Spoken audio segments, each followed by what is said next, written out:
walked in and Benjy was not only on time, but here a half hour early. Wow. Which is fine by me.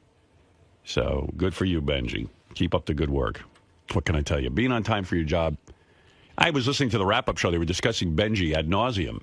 And, you know, Ralph called in at one point and said, you know, maybe he needs to see a psychiatrist about getting here on time. And, you know, the one thing in this world, I go to a psychiatrist for multiple reasons. But I'll tell you this, the one thing I don't need a psychiatrist for is showing up on time. Yeah, I mean, you know, it's so basic. It's like, even if I hate my job, I know I want the money. I know I want to make a living. But I've tried to explain to you many, many times, some people, you know, like Jeff the drunk, incapable of working. Right. That very basic thing would mean nothing to him. Right. That's no incentive for him to get to work. Right. So somewhere on that spectrum between you and Jeff is Benjy. I can't imagine sitting in the psychiatrist's office going, I don't know how to get to work on time. What can I do? Yeah, well, let's see. Let's see, Junior. But there are people like that. Yeah. Yeah, there was a lot of discussion. And they'll never get to work. I'll give you some of the highlights. I don't know if you heard the wrap-up show, but here's what I have. There's a couple of different people discussing things. Do you see it as a sign of disrespect? I don't think Benjy's going out of his way, but it's a sign of disrespect. And this has long since stopped being about being on time. He's painted Howard. Howard's like, you're disrespecting me. I'm asking you to be here on time. That conversation's been had several times. So when Benjy doesn't do it, it's not about whether the show can live without Benjy for a minute or two. It's not about whether Benjy walks in and creates a disruption. It's about Benjy saying to his boss, I don't give a shit. That's exactly right. I'm not afraid of you. That's exactly right. It's. I was talking to someone. Someone asked me about it yesterday. You know, what's going on with this Benjy thing? You sounded very upset. I said I was. I said it's. And the person said to me, it's just a very passive-aggressive thing. It's a guy who was saying to you, "Fuck off," you know, "Fuck you," and that's what it feels like to me. Not that I can't start the show without Benjy. It's not that. It's just that door flies open and there's a disruption, and it bothers me. So I would prefer you get in here a few minutes early. And then it's like, fuck you, I will not bow to you, you asshole. That's what it feels like to me. You know, I tend to take that as a challenge. And it seems to be a pissing contest. Even sort of weird today was opening the door and seeing Benjy already in here. Like that's even an overreaction to what happened. Right, that's another sort of passive-aggressive. Yeah, I say just get in here 10 minutes early, you know, or 5 minutes early, whatever it is. You know, like now he's here 2 hours early and he's in a chair sleeping and it's a whole big thing. He's sleeping in the chair? Yeah. How early did you get here today, Benj? I got here probably around, I don't know, 4:35. I don't know. I was after 5. Yeah. But so you're going to do that every day, which is fine. The reason I did it is I couldn't.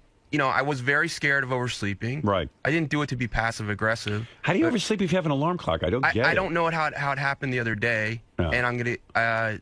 So it's scary that it can happen. I went to bed about 10 o'clock last night. I have an alarm clock next to my bed. And listen to this crazy thing. The alarm goes off. I turn it off and get up. Do you really? Yeah. And then I get dressed. And I look at my watch and I go, oh, I have 5 minutes to read my email. Then I must get to work.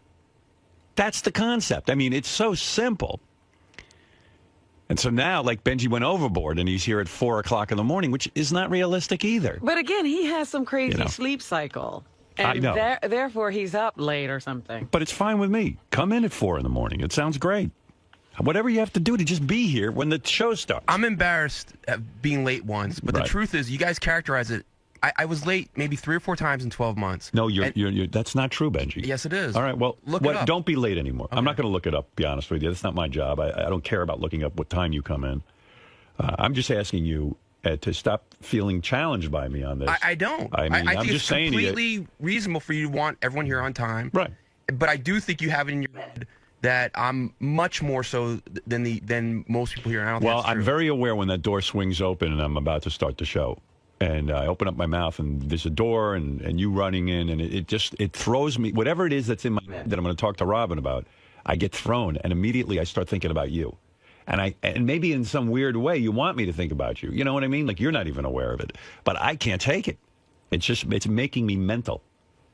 And I need to have my studio settled when I start the show. Completely understand that, but it's only been 3 or 4 times in 12 months. Yeah. Who else do you imagine is as late as you? I mean, Fred is here every morning. Robin is here every morning, despite what you said yesterday. Say one thing about that Benjy thing is not as much as you think it is. That's irrelevant. The fact of the matter is you have someone telling you that you're late for work. Yeah, you're on End my of radar. discussion. You have no leg to stand on. Anyway, here's the rest of the discussion from the wrap-up show. I disagree When with you, Howard says Fred. he's going to talk to you. You disagree with it? Yeah. How do you I disagree? listen, someone can do something Let wrong. me but you just can establish characterize one rule as here. as much more than it actually occurred. Benji, hold on. One thing. Go And ahead, maybe go ahead. maybe I'm old school. Go ahead. Who's the boss here? Well, you or Howard? Howard is the boss here. Okay. When the boss says show up on time, what does an employee usually do? I know this is a stupid he's question. claiming, like, look, listen, we've all had a Not clock to the not go off. frequency that he does it. See, Me too. there are times That's what I think. There are times that you don't even call attention to it. There are times that you're probably not even aware of it. Right.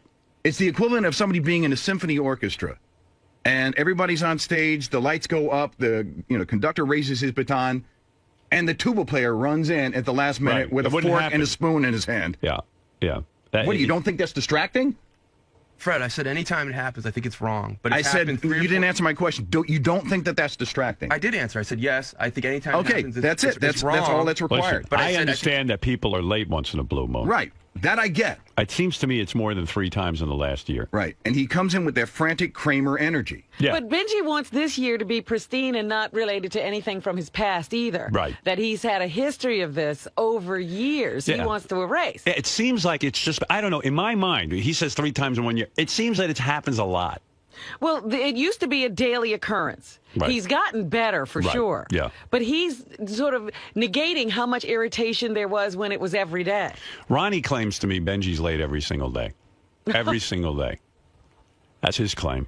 And I don't know. I mean, I don't know. I don't watch not at least Benji that coming through closely. that door. I can't agree with that. Right. Here's Ronnie from the wrap-up show. When Howard says he's going to talk to you off the air, that's trouble. Right. It's not a good thing.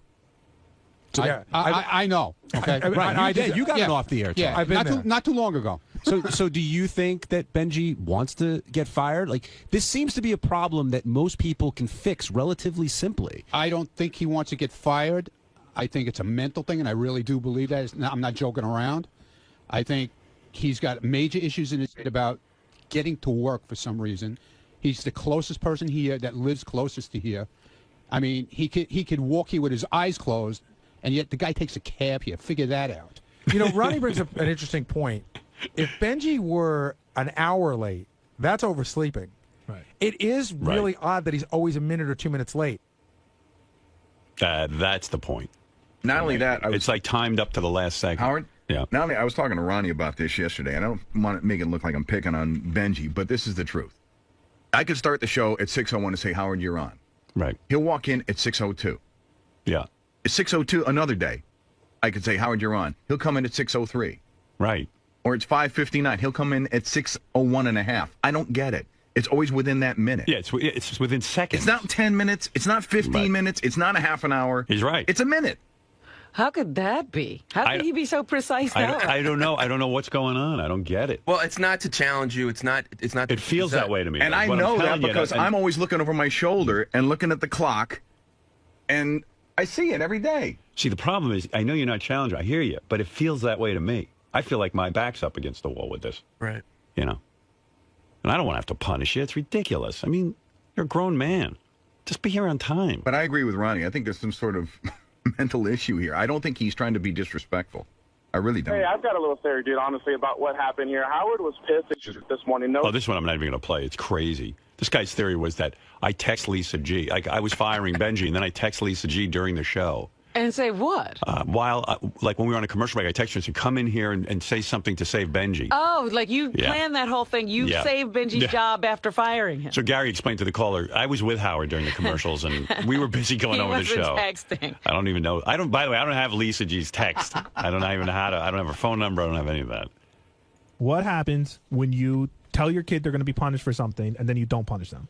They'll do it. They'll do it again. They'll do it again. Like 5 seconds later. I mean, no offense. It's as simple as that. I mean, it really is that simple. Have you, John? Have you ever taken something away from your kids and had it have an effect? Guitar Hero, he put it in his room. Yeah, but I'm guilty of, if you do this again, I'm gonna. Yeah, me too. And then you don't have the gonna. I'm But warning you. ultimately, I'll tell you the truth. Anyway, there was a lot of Benji discussion, which I know Benji likes.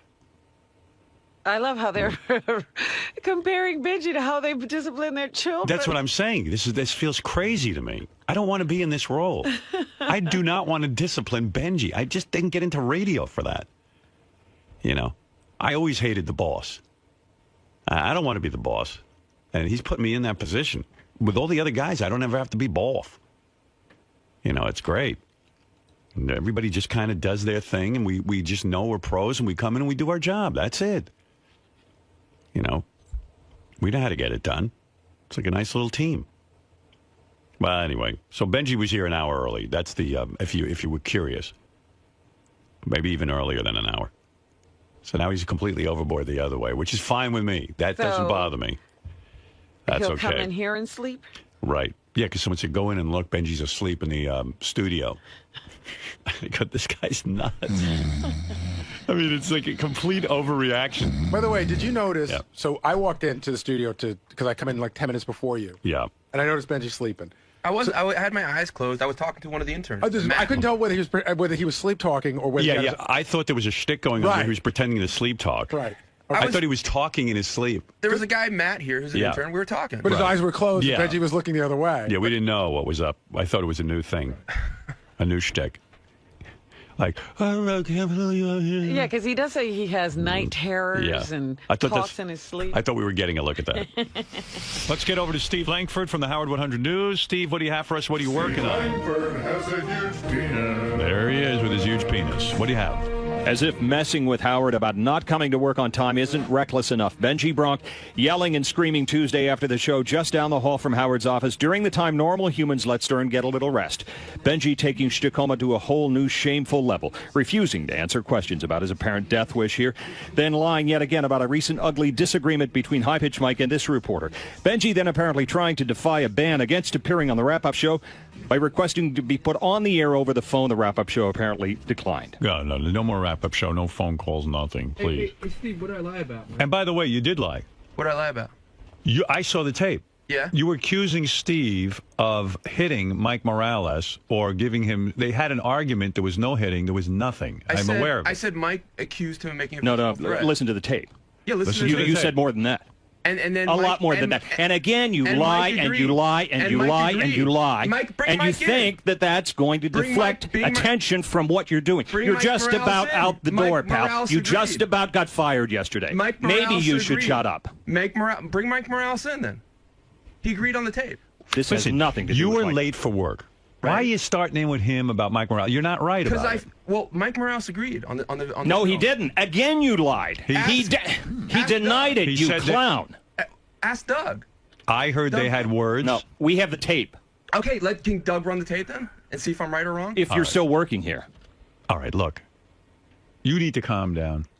Howard, I didn't like the guy asked you a question. Right. And you started attacking him about Mike Morales and himself. Yes. And it turns out they did have words, and that was it. And he was asking you about you being late. Wait, I asked him did Mike make a... But that's like you saying, well, Robin's sometimes late. I mean, what about you? I asked you if Mike accused you of making a You physical just don't threat get it. against him. You just don't Mike get accuse it. you of making a physical threat? Did not. Get the story straight. But again, you're deflecting, buddy. You just about got fired yesterday, but I guess that doesn't matter. And again, when Howard Stern is trying to get a little rest, you're yelling and screaming when everybody else knows to be quiet. All I know is I get a video yesterday. You know, I watch everything. It's video of Steve and Benjy yelling at each other. No, I'm not yelling. No, he was yelling at you, and it was wild. So, Benjy, it seems like you don't care about getting fired. No, I care. I do care. I wouldn't want to be fired. I enjoy working here. Hey, I heard you were... But Mike Morales accused you of physically attacking him. Okay, but it's not Is that about true? me. Did you physically attack Mike Morales? But we need to ask you about Did you physically attack him? Did you physically attack Mike Morales? Did you physically attack Mike Morales? Do you care about getting fired or not? Well, is that a fireable offense to physically attack Mike Morales? You'll have to talk to these guys. Is he allowed to be allowed to be attacked because he's gay? Was that an anti-gay? Was it an anti-gay assault? Benjy's joke hunt? Are gay people not protected as serious? Because are gay people not protected? Why'd you attack Mike Morales? Are you upset that he's gay? Howard's sleeping right now, and you might be Where's he sleeping? considering him In your for the pocket? first time. He's sleeping in your pocket. Down the hall. Are you gonna physically attack him too? If you find out that he's there, are you gonna attack him? You don't care about Mike Morales feeling safe at the workplace? So do you feel about Mike? Do you feel for Mike Morales? Do you care if he's safe or not? Why do you have a right to physically attack him? Answer me. Don't lie. I'm lying? Why do you have a right to physically attack him? Don't lie. Can you answer? Again and again and again. Why should whether someone's gay or straight, they should be safe in the workplace and not be physically attacked. Do you have a right to physically attack someone? Do you have a right to physically attack someone in the workplace? Do you have a right? Do you have a right? The guy's quiet. The guy's trying to sleep. Do you have a right? Do you have a right? Do you have a right to physically attack? Go tell him. I will tell you that I do not think people should be physically attacked in the workplace. Do you think you have the right? Okay, what about the questions? What about my question? I'm not doing a story about it. But I'm not either. And you're lying again. No, what am I lying about, Steve? Everything. No, I'm not, Steve. Showing up on time. Tell me why you're physically attacking people in the workplace. Tell me why you're physically attacking people in the workplace. Are you too stressed out that you have to physically attack people? Why are you trying to wake this guy up? Why are you physically attacking people? Why? Why are you physically attacking people? Yes or no? Do you feel that you need to hit somebody to feel like a man? So you can't. Do you want to hit me? Why don't you hit me, dude? Why don't you hit me? Why don't you hit me? Why don't you physically attack me? Why don't you physically attack? I don't want you to physically attack people here anymore. Can you answer any Can you questions? stop physically attacking people? Do you care if people feel safe in the workplace? Do you care that you're waking him up? You know, in the interest of him getting what he deserves, a little respect from you for a change, I'm going to stop. You know what? I'm not. I was upset that he was accused of physically attacking me. When was this? A couple weeks ago. Oh. So the news has gotten out, yeah. That happened, right? Yeah. What do you mean? Well, we won't get. No, I wouldn't Tell say. the truth. No, a physical attack meaning like punch. No. But he went mental on me. Yes. And made physical things to you that made you feel threatened? No. I didn't speak to him for a couple of weeks. Right. Well, he just said you're answering for him. Why are you answering for him? Yeah, but you did a physical thing towards him. Did he do a physical thing towards you? Tell the truth again. I'll explain it off to you because it's not something that's gotten on there. Okay. But did he do a physical thing towards you? He's saying he didn't. He did something that made me want to leave for the day. And have you ever done anything made me want to leave? I don't get anyone's face. Was it? Yeah. Oh. It was. I think what Benjy's trying to get across is everybody has a little skeleton in the closet. So.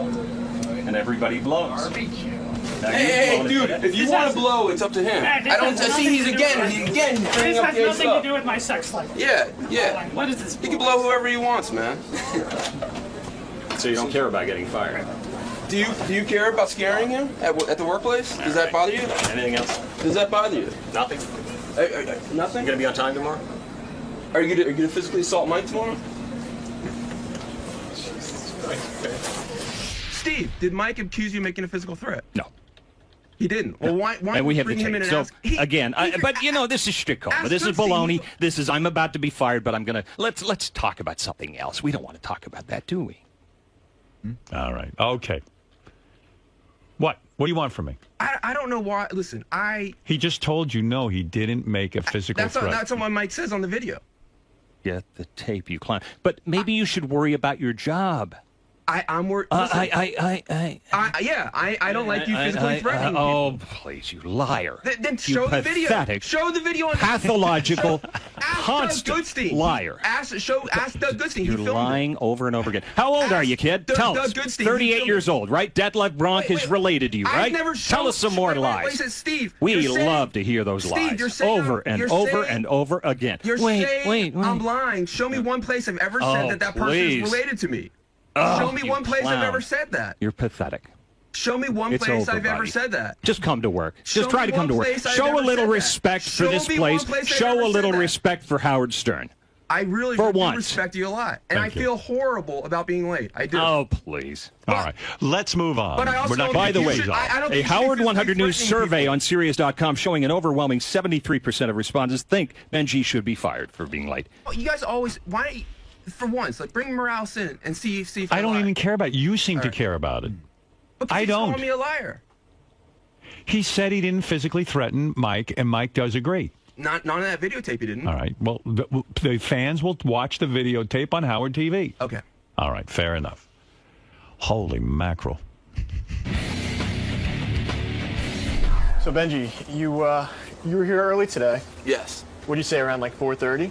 It might have been a little later. I don't remember. No one was around when I got here, though. And why so early? You said you were afraid that you might oversleep. I was. It's scary.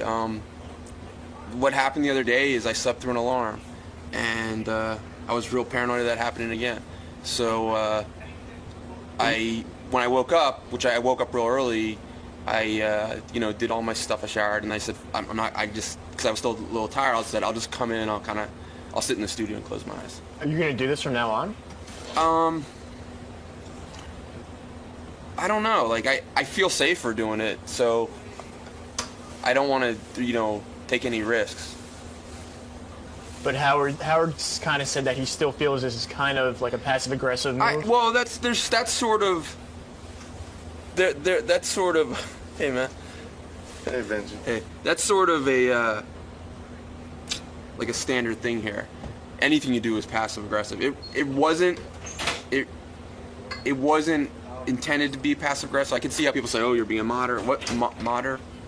Sorry, martyr. It wasn't that. I just didn't want to take a risk.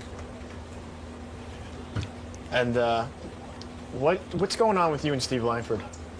Well, I don't like that. He always characterized me as a liar, and I don't like that. I've been accused about lying about my age. I don't think if someone lies about their age, it's a big deal. I don't think it means they lie about everything. He keeps on bringing up your age and Detlev.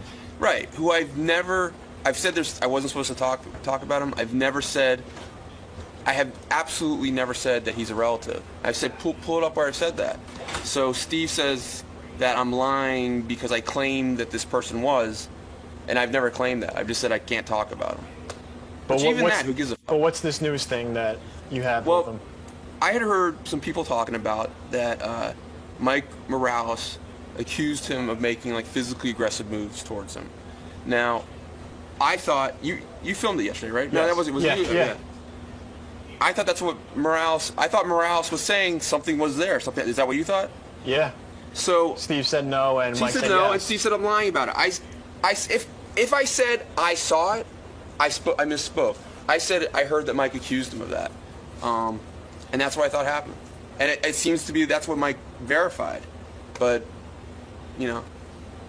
So you think Steve's the liar? Well, I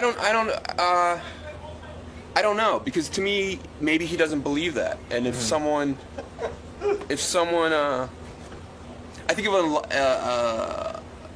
of a lie as an intentional cover-up. I don't know for sure. I don't know what Steve believes. From what I know, he's giving out incorrect information. All right, man. So tomorrow or tonight, are you setting a couple alarms? Well, no, I'm not leaving, so I'm just going. I'm going back in. So no alarms needed. I'll see you in a couple hours, man. All right, man. See you tomorrow morning. All right, you too.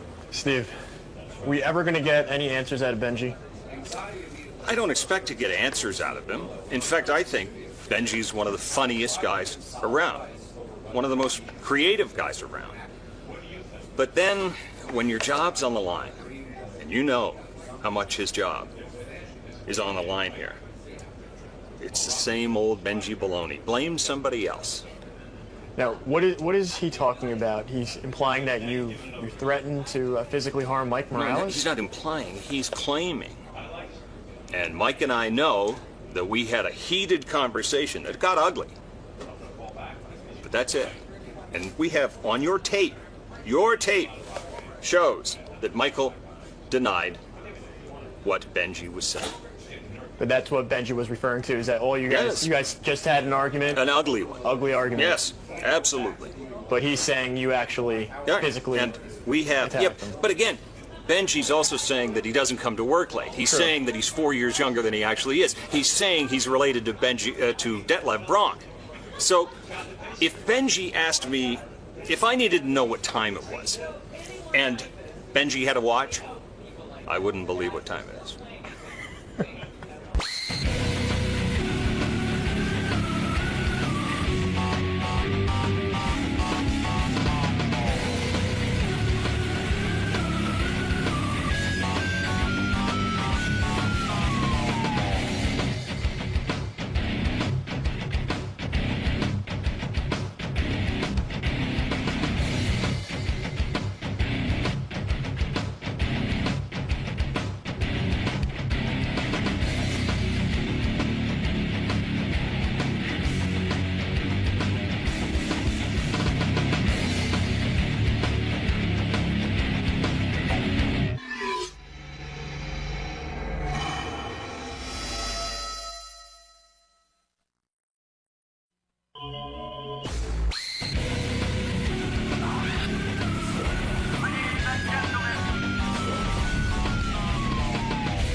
Hey, Manny, you're on the air in 𝗧𝗵𝗲, Pennsylvania. Good morning, everybody. Good morning, Manny. Hey, are you going to get to the Ross and Jason argument today? Stay an extra 5 minutes for us and get to that, could you please? Yeah, maybe I'll get to that now. Yeah, that'd be great, because that was a really good argument. Yeah, that was awesome. I don't know how many people actually ended up here. I'm sure by now everyone's heard it, but Robin, you said you haven't. I still haven't. I've been waiting to hear it here. All right, hold it. I'll do it right now. So as annoying as Jason can be, he was really dead on with Ross. Ross is very arrogant. Yeah, let's see. Hold on. I'm going to pull it up right now. All right, thanks, guys. All right. So here's the deal. Ross is a guy. By the way, I never hired Ross here. Ross got his job on his own. He was working here before we got here. Yeah, exactly. But people seem to think I hired him as I was listening to the lunacy of the wrap-up show yesterday. But anyway, Ross is a friend of mine, and Ross, to refresh your memory, Tim was in a meeting with Ross. Tim Sabian, our program director, during the meeting, snuck behind Ross, took a picture of his bald spot on his head, and then issued out an email that said, hey, look, Ross is going bald. Ross is going bald was the subject in the email. I pointed out on the air that I thought that was inappropriate. I didn't think it was right. It's in a meeting. It's a meeting. Tim's not, listen, it's not, I don't know what, Tim doesn't have to do shtick. Tim's defense, he said, hey, why is everyone getting so serious all of a sudden? I have to create a fun atmosphere for people to work in. Yeah, it was so much fun for Ross. I said, yeah, well, that's what I said to Tim. I said, Tim, I don't know that was fun for Ross, that you're sitting there and doing that. And plus, people kind of don't expect that of you when they're in a meeting, in a business meeting. He can't wait to get to another meeting. That was so much fun. Tom 𝗧𝗵𝗲 was our general manager for years, I said to him, and there was a lot of crazy stuff going on the radio, but he was like the voice of reason. Right. Oh, come on, I'm trying to create a fun environment. I said, well, you're doing it at Ross's expense. That's all. It wasn't a big deal to the discussion between Tim and myself. But I said, listen, I don't know if that's setting a fun environment. I mean, with all the talk about bullying that goes on in the media today, Tim should really think about what he did. Well, anyway, so that led to one thing and another thing, and then Tim and Ross got into it, and then somehow Ross ended up on the wrap-up show, and Jason started yelling at Ross that I think that he was a crybaby or something. Hey, Howard, it'll be explained in the first clip, but Ross was upset because Jason tweeted something on his personal tweet about it that he didn't agree with. Right. Okay. Here we go. Yes. But when you went to your personal Twitter feed and wrote what you wrote yesterday, why? Well, tell him what did you write? Because it was ball busting. I love ball busting. Had nothing to do with you personally. Do you want me to start ball busting you? Yes, go crazy with ball. It was Tim ball. You know what? I said this to Gary earlier. I care about the little people. I don't mean the little people, but I know where I came from, and I was really a friend of yours and a friend of Will's, and I bust his balls about the Philadelphia Phillies. But when Yankee Stadium opened, I took you along for a tour. I've always helped you out with tickets. You wanted some dressing advice, so you came to me and said, "Hey, look, I don't want to look like a schlump anymore." Hold on a second. Wait. What am I making up? You're making it. First of all, I set up that tour. Greg Benini, he wrote to both of us, and you didn't want to do it. All right. So, wait, hold on a second. Second of all, first of all, let's explain what the tweet was. Yesterday, I'm listening to the wrap-up show in the back office, and Tim's leaving, and Power played the clip this morning. And as Tim was walking out, he shouts out that he's going to go Photoshop hair on Ross's picture. Right. Now, to me, that was just such a fucking classic moment. Like, here you are, two guys, they're arguing with each other.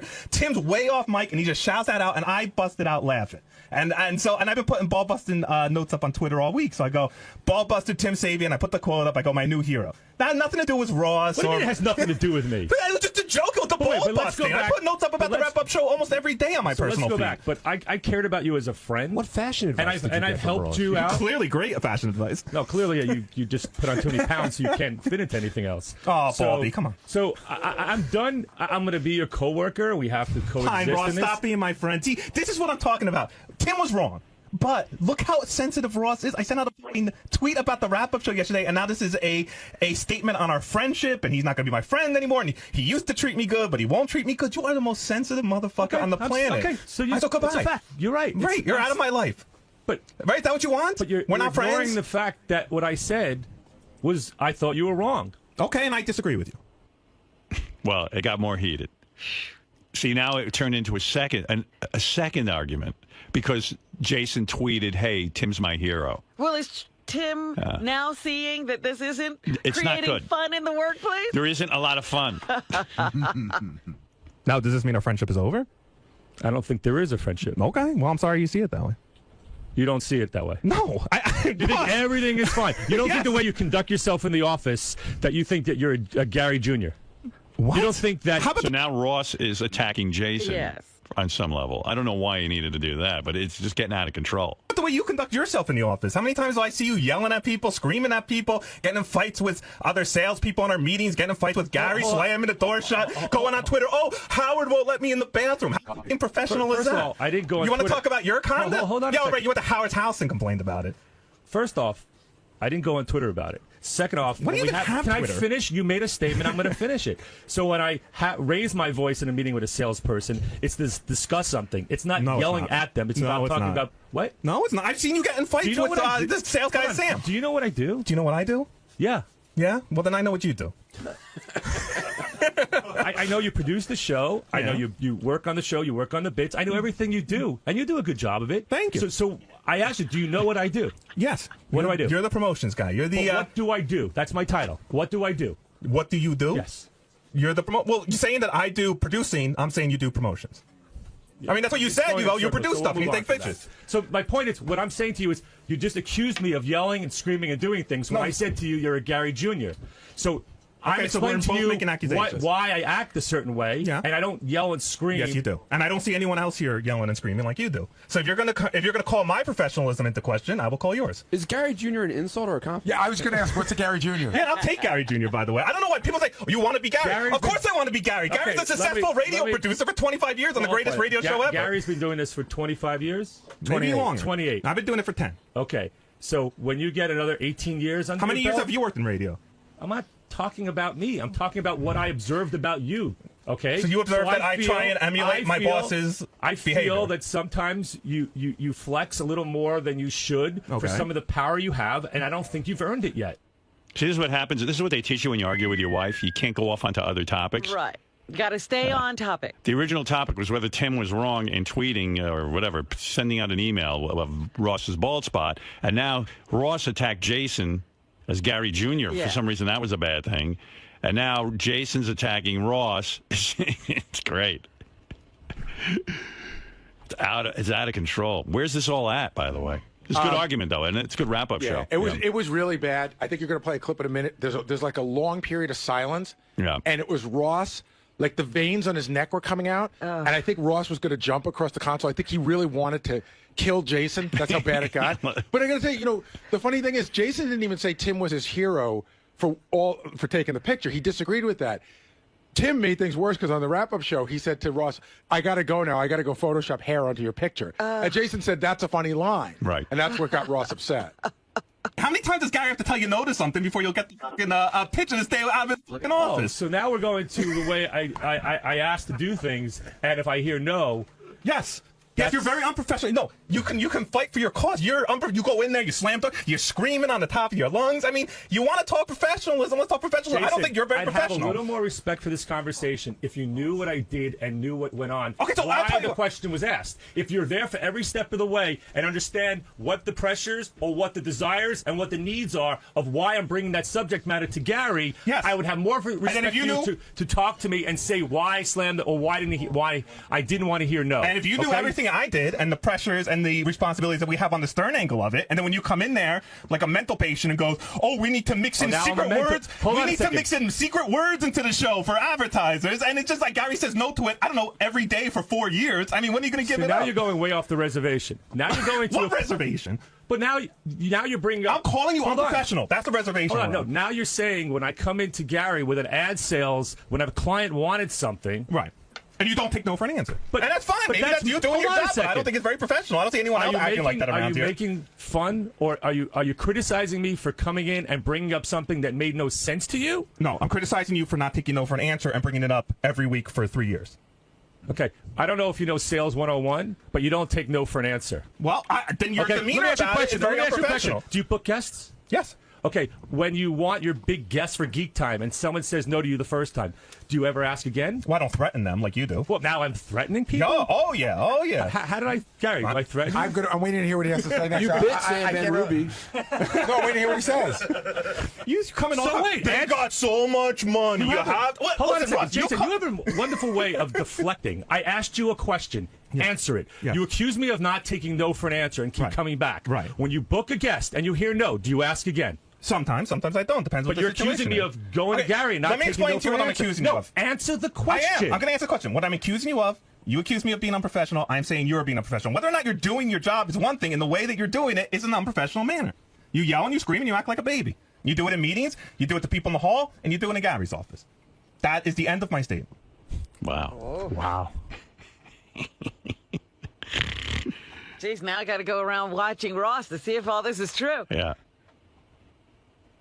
Wonder what Tim's next bid is going to be. Yeah, to improve the atmosphere in the office. He's creating fun. He goes, come on, we're in a joking job. We have to create a loose, fun atmosphere.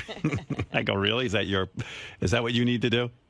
Why don't you let me worry about that? I don't think he did it here. His big quote was, "This isn't an insurance company." Like, you're not kidding. Yeah, but we can't even get the funny stuff done anymore. My job is a lot like a coach. Right. We plan our success, and we execute the plan. I like... Sorry. I like teasing Ross. I know Ross is a very sensitive person. I was watching Howard TV Behind the Scenes, which is my favorite show on Howard TV. They're doing a great job, and this week they have 3 different scenarios of what went on behind the scenes, and one of them was when this naked chick came in. And then I see Tim behind the scenes. He's sitting in the control room of the TV studio watching the naked chick. Whoa. Doesn't he have things to do? I don't know. He's creating fun all over the place. I think Ross has a lot of personality flaws. Like, he's very sensitive, and he has a big ego, and he thinks his shit doesn't stink, and he holds everything over everyone's head like he's the last time I get you Foo Fighters tickets, blah, blah, blah, like he's like the Santa Claus of the office. And I think it's funny to poke holes in that persona, but I never had anything personal against Ross. He just listed 5 things. Well, listen, I have my own flaws, too. I know them. What are they? Like myself. What are your flaws? I'm loud. Right. I have a horrible nasally voice. Right. I can definitely say you'll go too far with either making fun of people or saying things where I shouldn't say things. Yeah, I got flaws. What about in the office? What about your professional all those things life? are things I do in the office. I'm loud in the office. I talk too much. I say things I probably shouldn't say sometimes. I mean, it happens. And I'm fat. I mean, I don't know. I got lots of flaws. You're very tan. I don't know how. Yeah, man. How are you so tan? Wow.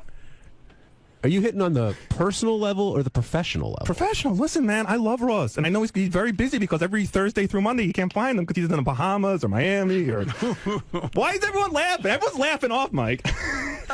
Jason, you know what? If you didn't work in this environment, I don't think you'd have a job. Well, I don't think you would either.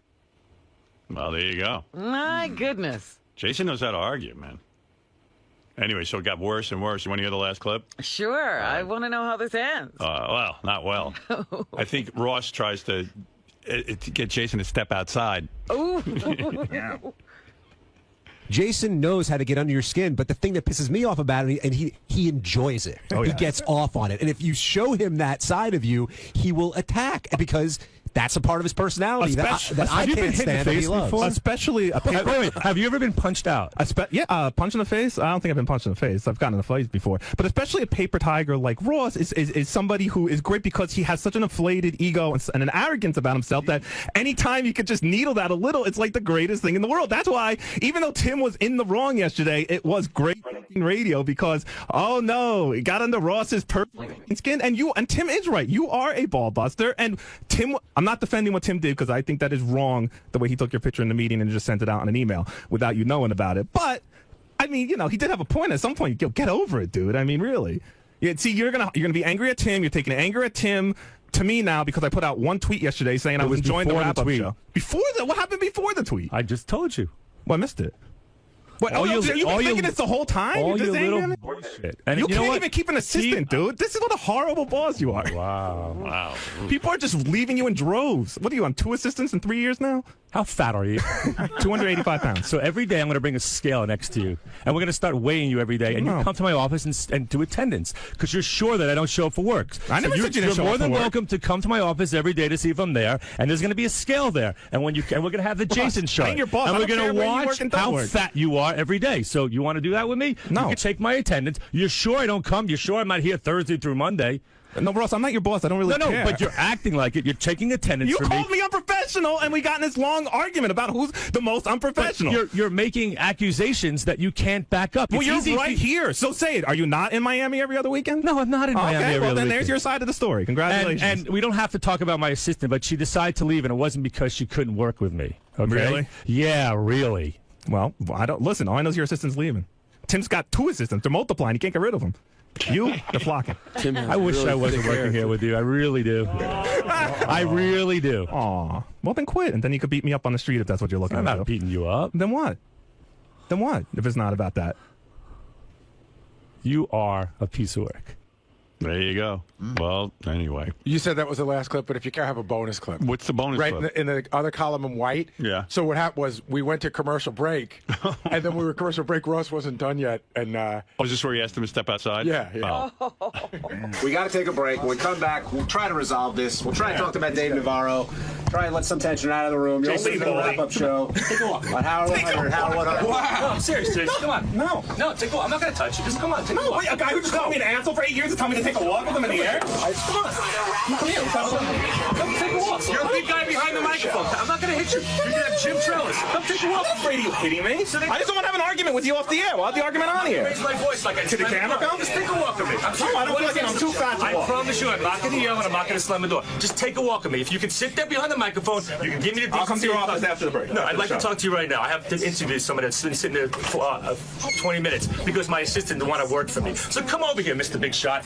I'm serious. I'd like to talk to you. I'll talk to you in your office after the show, or I'll talk to you on the air now. Because I'm in the middle of doing a radio show. You're behind the microphone. You're Mr. Big Guy. I said I'll come talk to you in your office You're Mr. after the Big show. Guy. I'll come talk to you in the office after the show. Talk to me right now. No, I don't want to talk to you. Why not? Because you're not my so boss and you fucking can't order big me to talk around. behind a microphone. You can't talk to me. Please turn it off. Well, they turned it off. Whose idea was to turn it off? I thought they put it down and left it on. Right. Oh, man. So what happened was Jason stepped outside. He came back about 30 seconds later. He goes, yeah, that's pretty much what I thought. You're a piece of shit. I hope you die. Don't ever talk to me again. Right. So are they talking at all? I don't think so. Right. See, the thing is... this all happened because Tim started in taking pictures of Ross's bald spot. Making sure we have a fun environment. Right. This is the greatest show on earth. And then Tim congratulated Jason for yelling at Ross. So, see, Really? So then when somebody fucks up around here, how they're going to say, hey, Tim, you take pictures of people's bald spots. See? Yeah, I mean, obviously the thing with Jason and Ross has been brewing long before this, but man, it just when they left the studio, John and I almost were like, we thought we went too far. You know? Maybe. I mean, you didn't go too far. Maybe they did. Or maybe let it go too far. Hey, what are you going to do, man? They're fighting. Might as well fight on the air if you're going to fight. Why do it off the air? True. You know what I'm saying? In fact, anything, I realize when you fight on the air, it keeps things civil. Like people don't end up killing each other because they're worried with the cameras on the, the cameras and the microphones are open. Evidence. Yeah, evidence. I was watching something on TV the other day. I said, these guys would be killing each other if there wasn't a camera on them. It's the only thing that's keeping them from killing each other. But I don't know. I don't think that. See, my whole basic point to Tim was missed. I said, Tim, you can't be in a meeting with in a sales meeting and start taking pictures of people's bald spots and then emailing it to people. That's not called having fun. That's called sabotage. Yeah, I said, you're not even doing it on the air. You're just doing it. You're the program director. Yeah. That's how this all got started. So my original point still hasn't been made. Nobody gets it. Tim was just, when you were telling him, he kept saying, what's the big deal? It's fun, fun, fun. Everybody's having fun. Gary, listening back to that clip, you just said as soon as it happened, you felt as if maybe you and John let it go too far. Yeah, because it was really tense and it was really ugly, and I thought it might get physical. But not only that, you could see that it wasn't one of those things that was going to be repaired in a minute, or may never be repaired. And Ross is a good friend of mine, and Jason's a good friend of mine. I like them both, and it was just really, it was ugly. I mean, it's fascinating to watch, and it's fascinating to listen to, but sometimes we do stuff here that may affect the bigger picture. Right, you have personal ties to it. Well, not only that, but we have that meeting where Tim took the picture of Ross. We're in that meeting every Monday, and sometimes that meeting is literally me, Jason, Ross, and one other person. So now I have to do this meeting every Monday. I need to get stuff done, and I've got a person here and a person here who can't even look at each other. Did that happen this past Monday? Yeah, sort of. And it's just an awkward tension. You can feel it in the room. Yeah, everybody's aware of it. Now, I know you have to be objective on the wrap-up show, but now that you've had some time to think about it, whose side are you on? Who do you think is in I'm not on either one side. I think that Ross probably overreacted a tiny bit to Jason's tweet, but like I just said on the air, this wasn't really about Jason's tweet. This has been going on for a long time. It's very simple. Jason sees Ross as the suit. And Jason thinks Ross is arrogant, this and that. Ross sees Jason as a guy who doesn't respect him. And, maybe it is weird because Jason probably knows Ross as my friend and Howard's friend before he knows him as an executive here. But Ross said to Jason, would you talk to any other senior VP of this company like that? And the answer is probably not. Definitely not. Do you think Jason owes Ross that respect because of his title? Yes and no, because once you get into I would call it the stern octagon, once you're over the wrap-up show, those things sort of fall by the wayside. If he acted like that out in the hallway, absolutely owes him that respect. But when you come on the air, you're saying to everybody, all right, you can come on, here's a place, a safe haven to tell your true feelings. Beauty of the wrap-up show, a very level playing field. Yes, exactly. Jason, you've had some time to, I'm sure listen back to that clip a few times and really let it sink in. You've had a weekend to think about what happened between you and Ross. Have you changed your stance at all? Have you come back towards him a little bit? I would say, if anything, maybe I went a little overboard. Maybe I got a little defensive because I knew where he was going. And maybe I went a little overboard. But other than that, no. But Ross did this to me last year with the bathroom. Howard and Gary and Tim, his friends, his longtime friends, they go over each other's houses, they eat together, blah, blah, blah. The only three people with power in this building to lock Ross out of that bathroom or give him access, they all voted no. But who does he blame? Who does he direct all his anger at when he can't get in that bathroom? Me. Go pull the tape. Screaming at me because he blames me for him not being in that bathroom. He loves going after the person with the least amount of power because that's his MO. He was mad at Tim, he yells at me. He's mad at Tim and Howard and Gary, he yells at me. So, he always throws that, I'm not your friend anymore cards. You know what? You're not my friend. You're not my friend, okay? I live with you. I'll get through life without you being my friend. We're co-workers, and that's it. So Gary was correct when he said this tension has been mounting for almost years now. I mean, I've never felt as comfortable around Ross as a friend since that bathroom incident, but I didn't realize that he had been building up this whole thing against me that exploded on the wrap-up show, because as Gary pointed out in the air, it wasn't about the tweet, apparently. It was about other shit. So, once he started going down that road again on the wrap-up show, that's where I was just like, all right, the first time he did it, I was, put off by it, but I tried to put it behind me. The second time he does it, forget it. Fuck him. He's going to blame me every time Gary or Howard pisses him off. He can fuck himself. Ross, I'd like to hear your take on the events that transpired on the wrap-up show last week, and if you're feeling any more. I just want to move on. I have to, it's an interesting dynamic here. I am an executive on the Sirius XM side and work closely with the Stern Show, and it's great radio, I get it. I just want to move on from it. I am disappointed in Tim. I'm still upset at Jason. I felt that there was no respect towards me. I feel that he can just open, throw a grenade in the room and have fun with it. I was unable to defend myself the way I'd like to on the air, but I will defend myself off the air. But I just want to move on. We all have to work together. And as I said, it's a professional environment, and I love to have fun, and we'll keep that out of the workplace. But I'm disappointed in Tim, and I'm still very upset with Jason. I feel there was a lack of respect there that I deserve some.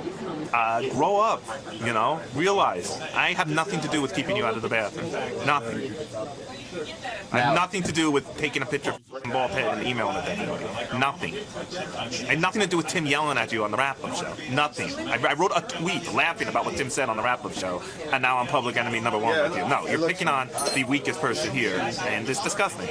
And you've become the scapegoat for his built-up tension and I am the frustration. scapegoat. I am the scapegoat for everything wrong in Ross's work life. Yes, I am the scapegoat. But no more. I am not a scapegoat. Tim and Ross always threatening to go down roads with each other. I go right down the road. I hop right in the car, I go right down the road. Dude, so much shit I didn't even get to on the wrap-up show. So much. Do you think this will come out, or do you think if Ross comes to you, if he extends the olive branch? Yes. I don't hate Ross Stathan as a person. If he comes to me and he says, "Listen, I'm sorry, you're right. I took out my anger on the wrong person.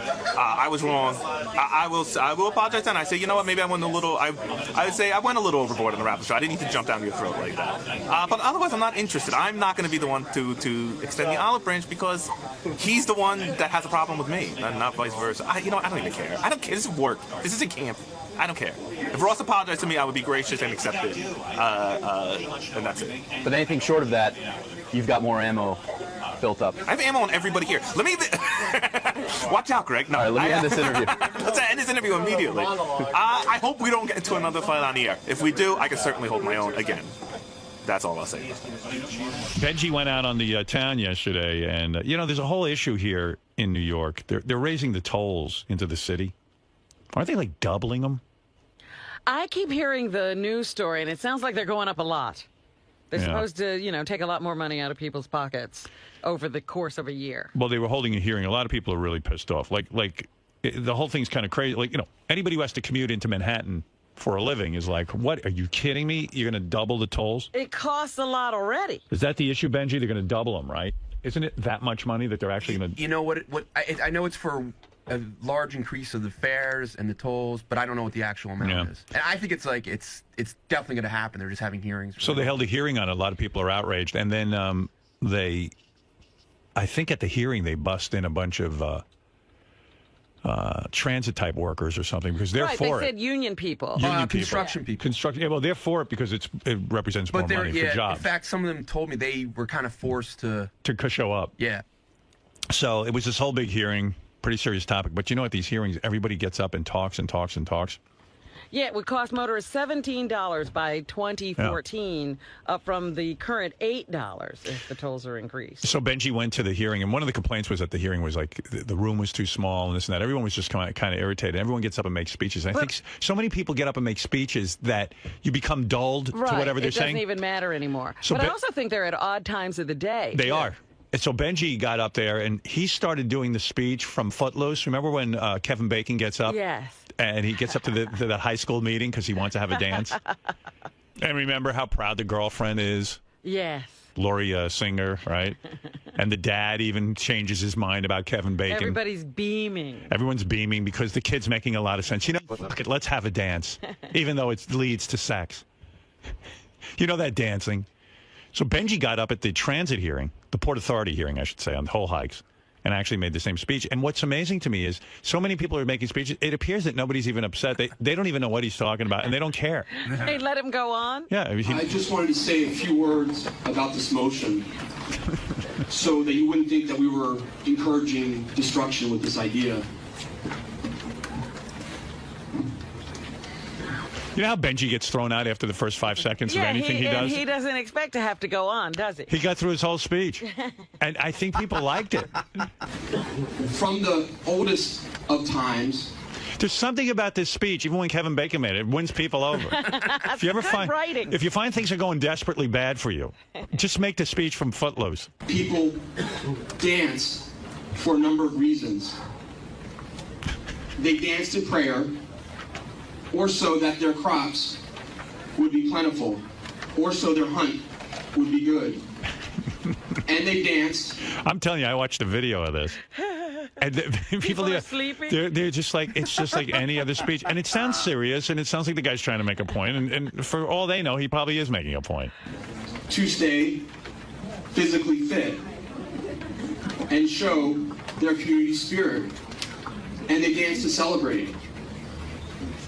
And that is the dancing that we're talking about.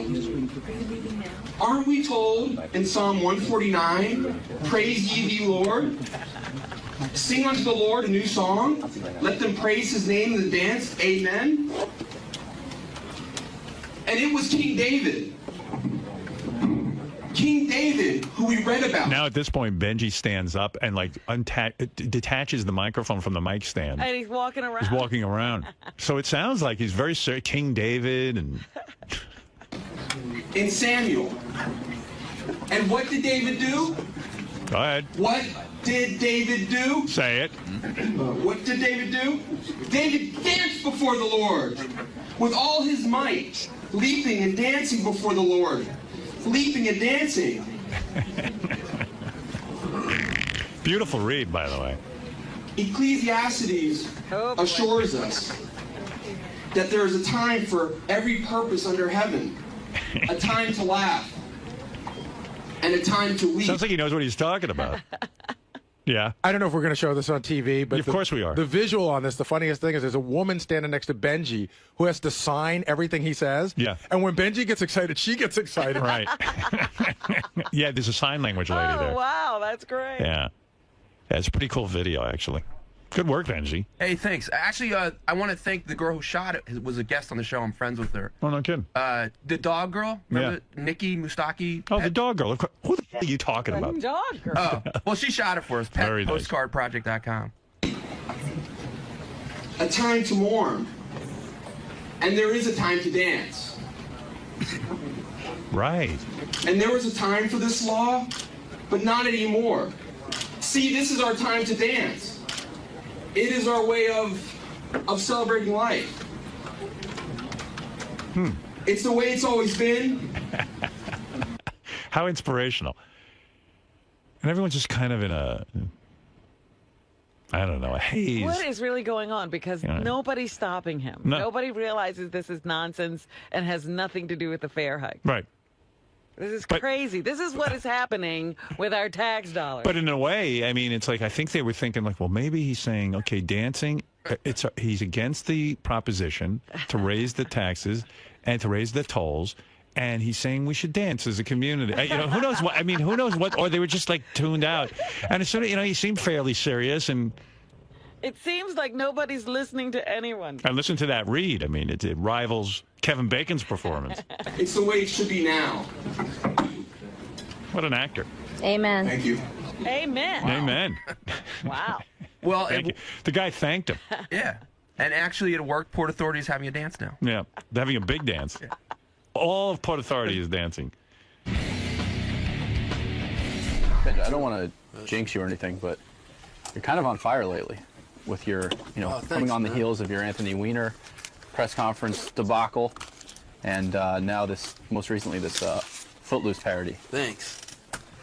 But what's coming down the pike for you next? Where is your mind taking you? Where, 'cause the creative juices are. I would like to have done this. Like, I didn't really. I want to. It's an idea I had for a long time. I always thought that speech was so fun, but I wanted to.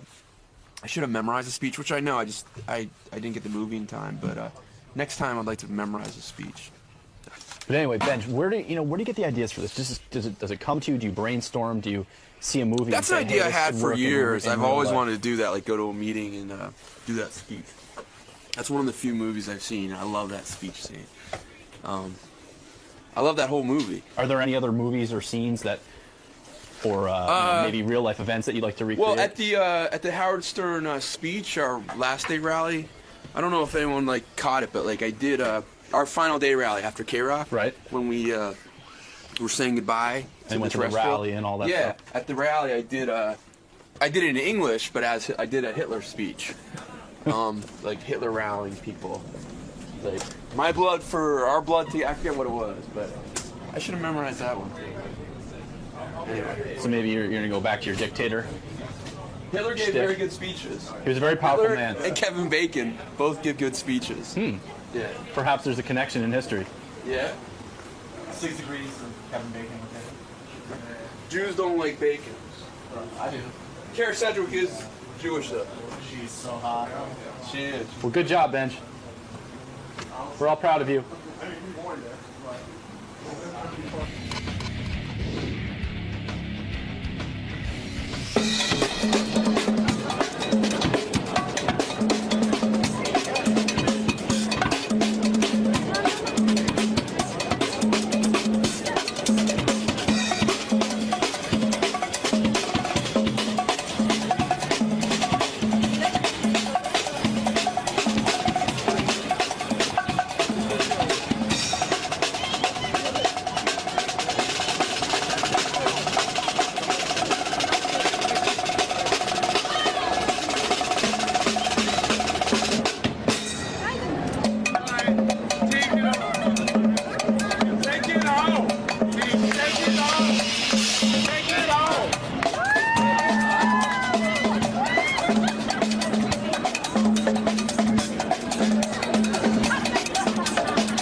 let's hear from our newest addition to Howard 100 News.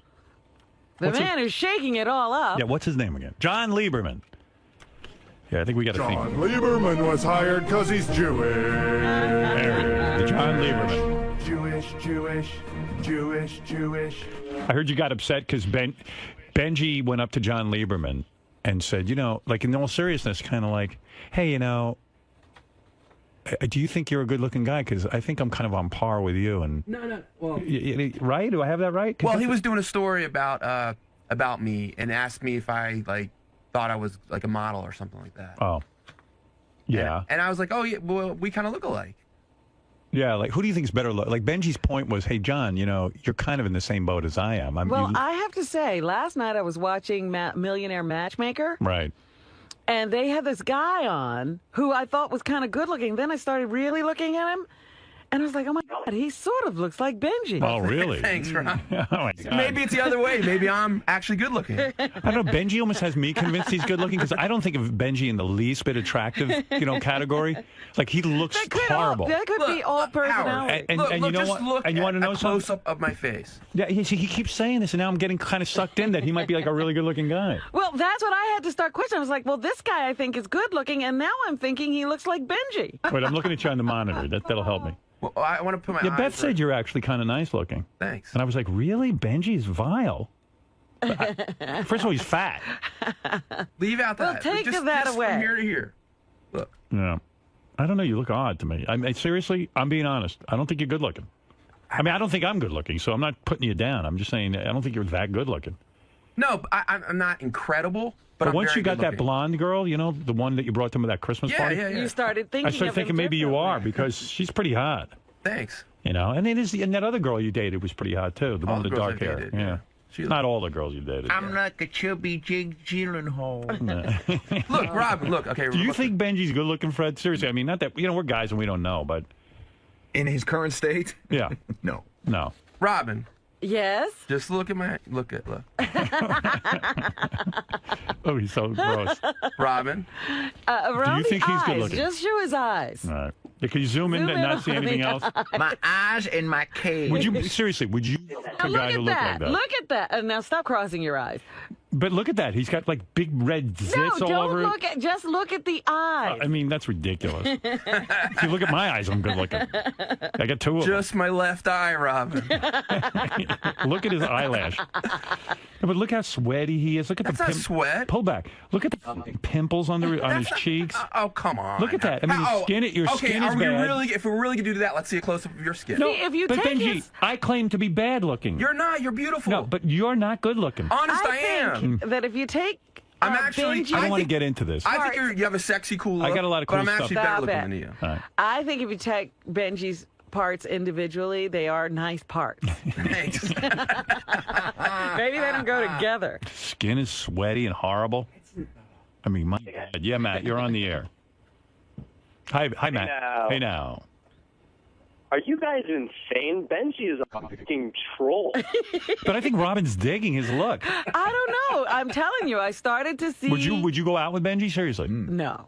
Not Benjy. Put me on Someone your calendar. who looked like Benjy, maybe. You would go out with Benjy's personality is what. Have you ever seen his stomach? No, but it's his personality that keeps right. people away. All right. I actually have a great personality. Yeah, you'd have to tell me. Yeah. Wow. But anyway, I guess John Lieberman, like Benjy got a hold of him and managed to piss him off because John was like, I think I'm a lot better looking than you. And he was getting into an argument with Benjy. But what do I know? Benjy. Yeah? Why are you so concerned about your looks? Why does this... Well, a lot of people, have this... It's like a stereotype that I'm not good looking, and it's like, it's not based in truth. And I'm just trying to, convince people that I am. I think he's drumming up this whole controversy because he wants to get back in the headlines. He wants to be the center of attention. He wants to be the focus. And there's no issue here. The issue is I'm better looking than Benjy. I have the track record. I have just better looks. You can just look at us side by side, which I'd welcome him to do. So it's a trumped up story. There is no story. This is Benjy trying to get attention. Hey, Howard, do you want to talk about this guy, Dave Portnoy, real quick? Yeah. What's going on? So, here's some very brief notes on him. Here is the picture that caused all the controversy. It's way weird. So you got the gist of it. So weird. He found it on the internet, he posted it, he said, look at the enormous cock on Brady's kid. Everything Brady does is great. Kid's cock bigger than mine, it pisses me Right, news picked up on it, accused him of being a pedophile. State troopers came to his house and said, look, take the picture down so there's no trouble. He took it down, but he still doesn't see why. He didn't take the wrong. picture down until the state troopers told him to take it down. Right. He's like Sal. He doesn't know what's wrong. So it's wrong. There's a guy on the phone, Dave Portnoy. He's the founder of BarstoolSports.com. I'll tell you why I got him on the phone. Hey, Dave. Dave's from Boston. Good morning. Hey, how you doing, Howard? All right. So Dave has a Gary told me about this yesterday, and I figured, well, okay, I'll put Dave on the phone. Dave has a website for sports information. You go on there, and he's kind of like the Perez Hilton of sports. You know what I mean? Oh, just gossip about sports? Gossip about sports and stuff like that. He posted a picture. There was a picture taken by some paparazzi. David Beckham and his wife were on vacation. Their young son, looks like he's about 2 or 3 years old. How old is the son? He's 2. It's Brady's son. It's Tom Brady's son. Oh, Tom Brady's son. Okay. He's 2 years and old. Giselle. And Giselle Bundchen. The kid was running around naked, you know, as 2-year-olds will do. And a paparazzi took a picture of this kid. So the kid's nude. So a young boy. Full frontal? Full frontal, 2-year-old boy.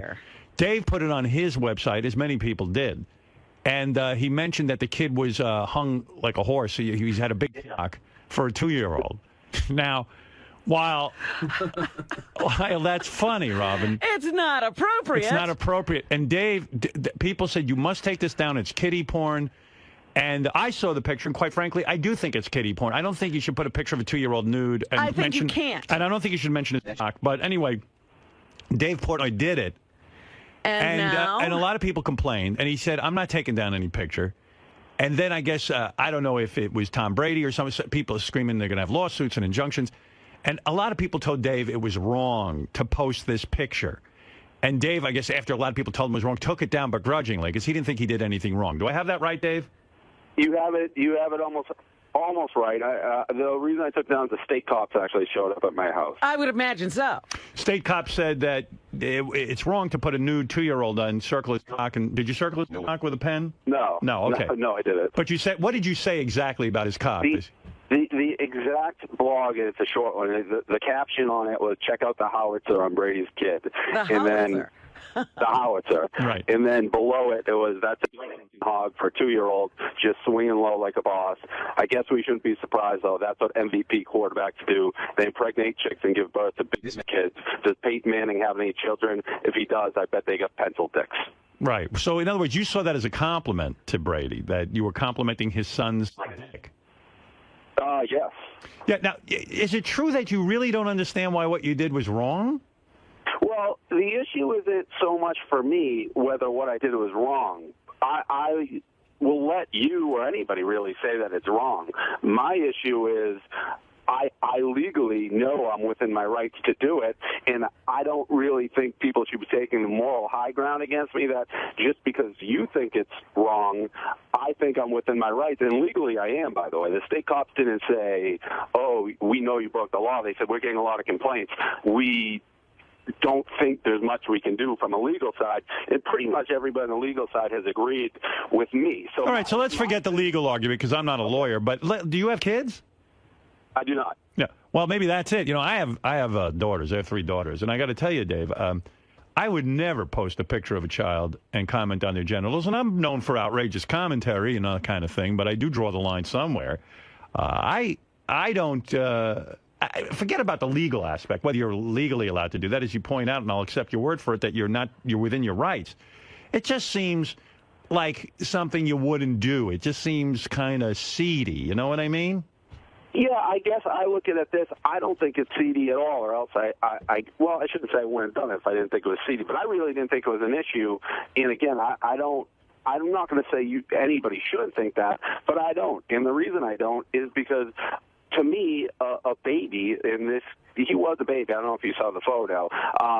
Really, those photos are everywhere throughout the internet. I mean, no, I saw the photo, and I was just kind of like, oh, man. You know, what's really sad is the photos out there, because Tom Brady didn't take this picture of his child. Some paparazzi took a picture of his child and decided to make money because it's Tom Brady's Dave, kid. If you felt you didn't do wrong, why'd you take it down? I mean, the state police came and they said what to you? Well, they basically said we're getting a lot of complaints, and, you know, it would be the best interest of everybody involved so we can get back to what I would interpret as real police work and not have to deal with the complaints. And, you know, I was torn on it, to be totally honest, because I kind of felt like, in a way, I was selling out by taking it down, but I wasn't ready to fight that fight. Right. All right. Well, anyway, the website is called barstoolsports.com. Dave Portnoy says he doesn't think... Do you take other famous people's kids and put them up there? No, I mean, we're a Boston-based blog. Well, we have a bunch of cities, but we're a Boston-based blog. So for us, Brady's very relevant. Mm-hmm. And the only thing I'd say about the paparazzi, which I agree with, I mean, I didn't take the photo. If it wasn't out there, it kind of crossed our radar. But Gisele's world famous, and the same group of photos, and this may be a tough argument with somebody like Howard, who's obviously equally famous. I don't know what the Paps do with him, but 6 months ago she was on South Beach, and the same group of photos and the same controversy basically hit the internet, you know, of the baby naked. I kind of looked at that as maybe she doesn't care either. I mean, because she did. Well, no, you know, listen, when you have children, a lot of times, especially when you take them to the beach, they run around without their clothes on, and I mean, look, if Giselle starts running around... She's not taking pictures and posting them. No. That would be a different thing. There's got to be a line somewhere. Doesn't she know that's coming? Well, yeah, I guess so. But do you really think of that? Like, you kind of think to yourself, oh, no pervert's going to sit there and take nude pictures of my 2-year-old and post them up on the internet, you know? You don't think that way. You kind of think, well, all right, if I run around naked, or if Giselle runs around naked, or this one runs around naked, of course you expect that someone's going to take a picture. I mean, you'd have to be brain damaged not to know that. But I think when it's a 2-year-old, they kind of go, you know... Yeah, we're having a family moment. Your mind doesn't even go there. Yeah. It's just a little kid running around without his bathing suit like you see on the beach all the time. I guess that's fair, but if it kept happening at some point, I guess I would think she'd be like, they are going to do it, and if I care about that, I'd throw trunks on them. I think it's outrageous for, you know, people to post pictures of Brady's kid naked. I just do. And then to go, you know, the comments were a little bit unnecessary as well. I mean, my God. I saw the picture, and I went, you know... It disturbed me. It disturbed me on a couple levels. Number one, and this is the God's honest truth, Brady's kid, 2 years old, is bigger than I am, which is really depressing. And you don't need to know that. So there's another thing. Yeah, I mean, I have baby dick. You ever hear baby arm? You know what that is? Like when a person's arm is like kind of... doesn't grow. I have baby dick because I don't know what happened to me. I don't understand how a 2-year-old can be better hung than me. But I don't believe that you should take naked pictures of children and stick them on the internet. I don't know. Although, I tell you what... It's only because of what other people do with them. While you don't consider it kiddie porn, I'll bet you a pervert does. I'll tell you what I did, man. I first of all, I kept that photo away from my wife because I don't want her seeing it. She'll be like, oh, my goodness. 2-year-old. Yeah, 2-year-old's better hung than you.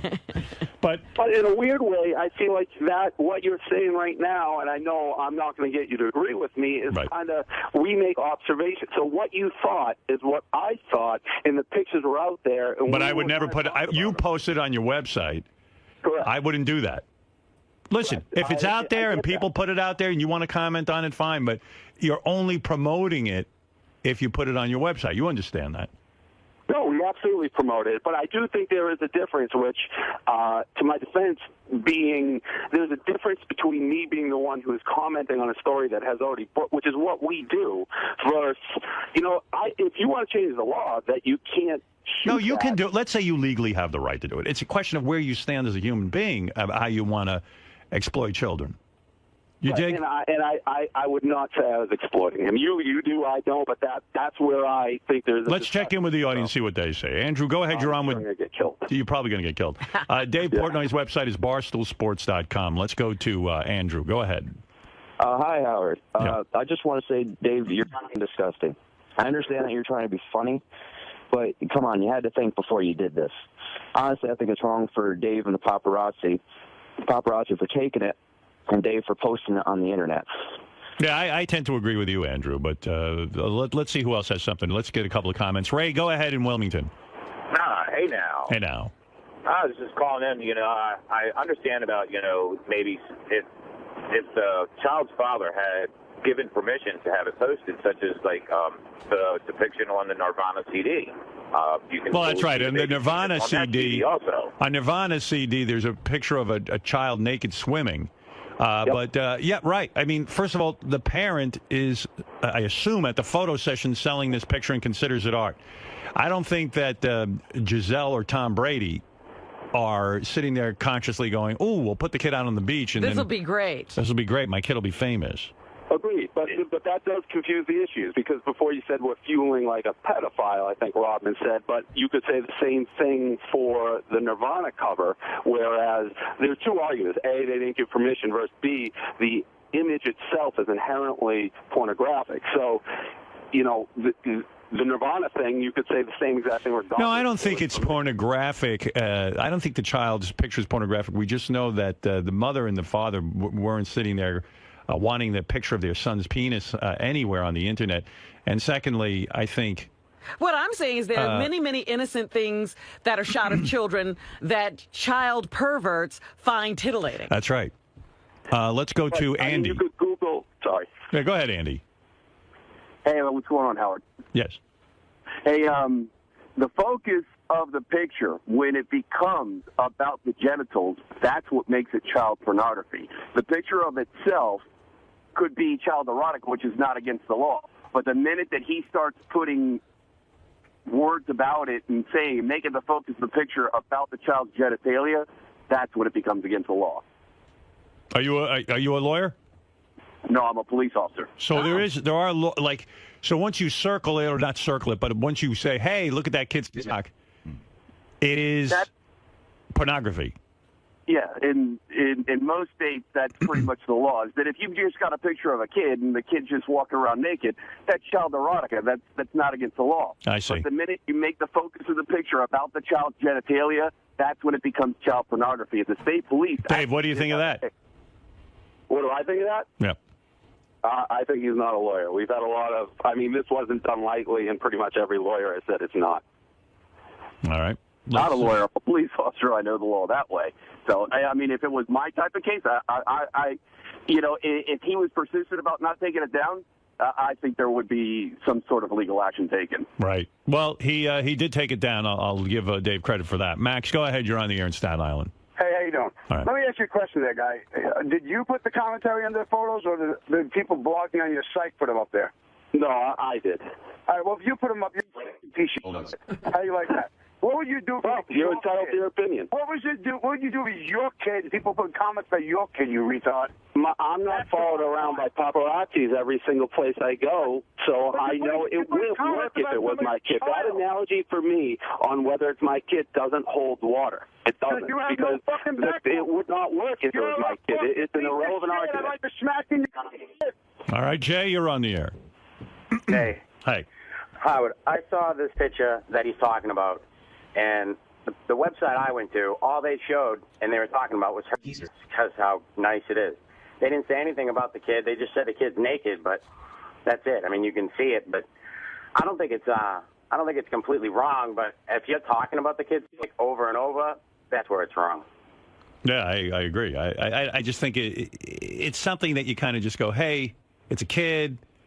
I'm not going to put that up there. It's just something you do as a human being, I think. I can't debate the legalities of it. I don't even know. Yeah. All right. Hey, Dave, so you put it up there. You took it down. You say there's nothing wrong with what you did legally or morally. I think as a guideline, little kids are off base, off limits, so to speak, and you don't mess with that. That's what I think. That's just my opinion. And I have no problem. And you know what? That's obviously your title. A lot of people are. That's a fair stance. No. You don't think that kids are off limits? You have a sports blog. The kid isn't in sports. Well, we really don't just have a sports blog. It's more of a men's entertainment. I mean, we cover everything. It's sex, politics, everything. I guess I'd have no problem if someone said it's illegal to do it, but it's clearly not. So I guess you just want me to ignore it on a moral higher ground, which I really thought it was a funny joke. Here's a guy who wants to defend you. Yes, Chad. Hey, Howard. Great talking to you. Hey, now. Hey, now. Big fan, Stern Show, 10 years easily, and big fan of Barstool Sports. 𝗵𝗲, he puts some outrageous things out there on the website, but for anyone who reads his blog, daily, weekly, whatever the case may be, this isn't really outside the limits. I think some people are calling up just thinking he did this to get press and, you know, be on the Stern Show, but he's a huge Stern fan as well. Right. So I'm sure he's probably liking the fact being on the show anyway. But I think, you know, it is what it is. It's already out there. He's just commenting on it. Dave, is it true you're having a who is the most well-hung 2-year-old in contest in America? That's not, but if I get a re-invite, maybe I'll look into it. But no, I'm not. Let's go to Rich. Rich, go ahead. Hey, this guy, I don't know what his deal is, but I think he's getting some serious backlash here in Boston. And I don't know whether he's trying to drive some clicks into his site or what, but I wouldn't give him the time of day. And there's already people like out emailing his sponsors and his advertisers to boycott. So is that true, Dave? Are you getting a lot of negative feedback and a lot of people, a lot of sponsors canceling? We're getting a ton of negative feedback. Sponsors, somewhat. I mean, there's definitely backlash. The only thing I'll say to what that caller said is this wasn't a publicity stunt. People who don't know who we are may think it is, but you could really look at it. Our blog is off color, and to me, it was almost like people who don't read it busting into a stand-up routine of a, you know, off-color comic and getting upset about. In other words, they're taking your blog out of context. To a degree. I mean, you could, if people, I've heard a million times people say this is the first time I looked at it, and then they rip me apart, whereas if they read it, you could be like, there's probably 3 or 4 blogs a day that you could have a pretty strong argument that is offensive. So it is, I mean, I have used that. If this is a stand-up routine, and, you know, Chris Rock saw that photo, would people be that mad if he made a joke about it? Not a joke about it, but maybe if he posted it, they would be mad at him. Joe, go ahead. You're on the air. Hey, I want to talk to this guy, Dave, about the difference between the Nirvana cover and that picture. The Nirvana cover was a model-released photo, meaning that's right. The baby's parents signed something saying, I give you permission to show my kid in this state of undress. With the Tom Brady picture, that was just some paparazzi taking candid photos of a minor. You can't do that. I'm a photo editor. You can do that. You can't. You can't. Well, you can. If it's a minor and showing a kid in a state of undress, you need the okay from the parents to do that. Right. But then that makes sense to me. Listen, I'm a photo editor. I've been at 2 major magazines. I deal with this every day. Model releases, then why isn't Fame? rights, Then you know who usages. Fame is, right? You know who Fame is, the paparazzi unit? They're paparazzi. They never get a model release. Any smart sponsor that wants to make a resale on his images will get a model release So of then a I guess picture the of a minor. question for you is, why isn't Fame, who is a huge paparazzi organization, are they in jail? Are they getting prosecuted for the photo because they took it and sold it? Well, it's resale. It's different. The photographer's the one who should have gotten the model release, and he didn't. He's lucky he's not getting in trouble. That's child pornography. That's right. Greg, go ahead. You're on the air. It's not child pornography. But it is true that, I mean, on a 2-year-old, I mean, a paparazzi's taking it. Let him go get a model release is right. Greg, go ahead. You're on the air. Hey, Howard. Hey, is this dude married? And if so, what does his wife think about all this? Yeah, what's your wife say? My wife is on my side. That's messed up, man. I don't know. All right. Anyway, hey, Dave, thanks for calling in. The controversy, the controversy continues. Was Dave? You don't think that children deserve a certain amount of protection? Not versus this. I agree they need protection, but not versus this. I don't think they do. All right. Check out Dave Portnoy's website at barstoolsports.com. Thanks for calling in, Dave. Take care. And by the way, Dave, how are you hung? Not as well as Brady's baby. All right. Thank you, Dave. Bye. That's Dave Portnoy. There's so many goddamn cowards. That's why I love the internet. Even this guy who called in yesterday, the guy with the sports website, he was on the air, all very civil, and I told him I disagreed with what he did. They took a picture of Tom Brady's kid, 2-year-old, and he's commenting on the kid's cock. And to me, that feels wrong. I don't know. And I told him I did it in a way that I was just very blunt about it. And he didn't have much to say. But then he gets on his website, Howard's a shit. You know, Howard's. I thought Howard would agree with me. What, agree with circling a 2-year-old's He's never genitals? listened to this show. Well, he didn't circle the genitals, but to sit there and bring attention to a 2-year-old's genitals is not my thing. And then he made up about what I said at Columbine, which I didn't say. I did say he made comments about those kids who shot up this stuff, but You didn't show naked pictures of them. I didn't show any naked pictures of them, and so he's saying that I'm a hypocrite because I don't agree with showing pictures of 2-year-olds and talking about their dicks. I don't know. And I don't have a problem with you saying, I'm hung like a 2-year-old or this. Listen, I'm a comedian. I say funny things. But this guy, I disagreed with. But the thing that's so cowardly is then he goes on his website. He was on the air with me. Why didn't he Never say said any a of it? word. Gary, Dave Portnoy doesn't seem to want to let go of his innocence in this, or his believed innocence in this issue. Why do you think he fails to see the other side of this and his wrongdoing? It seems like such a cut and dry issue. He doesn't get it, and it doesn't make him a bad person. He's doing a bad thing. It doesn't mean we dislike the guy. But I found in this whole thing that people who have kids get it, and people who don't have kids don't get it. And if somebody did that to his kid, I think he'd be pretty bummed out. But he doesn't have kids, so he doesn't really give a shit. He's like, hey, I didn't take the picture, I didn't post the picture, but you reposted the picture on your site, and then you wrote comments under it. And just because someone else posted it first doesn't mean you have to post it. It's just wrong. It's a kid. Yeah, one day when Mr. Portnoy has a little Portnoy running around, and they kind of go, hey, I wonder if Mr. Portnoy is as big as his son. I don't know. It's messed up. It's kind of crazy. It's kind of like you're on the verge of the people who do the 6-year-old beauty pageants or something like that. It's like there are just certain things that kids should not be involved with. In my opinion, that's one of them.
I saw Chris Booker this weekend, who is he's a disc jockey. He used to be on K-Rock with us and was down in Philadelphia being a morning guy.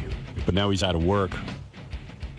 And so he's sitting and he listens to our show every day, and he was critiquing. He's so bored, he told me, that he listens to our show and he goes, your microphone, Howard, isn't loud enough, and one of the guest mics is too loud. And he's being an audio guy. I was hanging out with him, but I didn't want to talk about the show or anything, but he had some points to make. Booker the engineer. Booker the engineer. Then he had some points about the wrap-up show. Really? Oh, jeez. He was saying that the wrap-up show's purpose is to wrap up and talk about what's on the show. But he said sometimes I get like 25 minutes of Benjy, discussing whether or not he wants to admit his real age. And he goes, with all due respect, he goes, I respect that Benjy is a funny guy and does whatever he does on the show. He goes, but I don't really need 20 minutes of Benjy. When I'm in my car, I want to hear the Howard Stern show.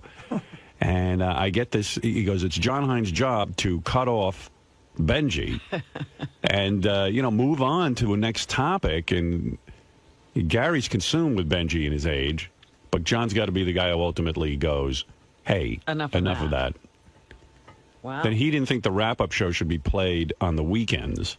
That on the weekend, if he's driving in his car, he wants to hear the Howard Stern show. That it's fine during the week if it's fresh and you're discussing the show and you don't go into 25 minutes of Benjy, who's not here. Well, isn't this a great analysis? Well, he got me thinking. Well, that's what I didn't know the wrap-up show was played on the weekend.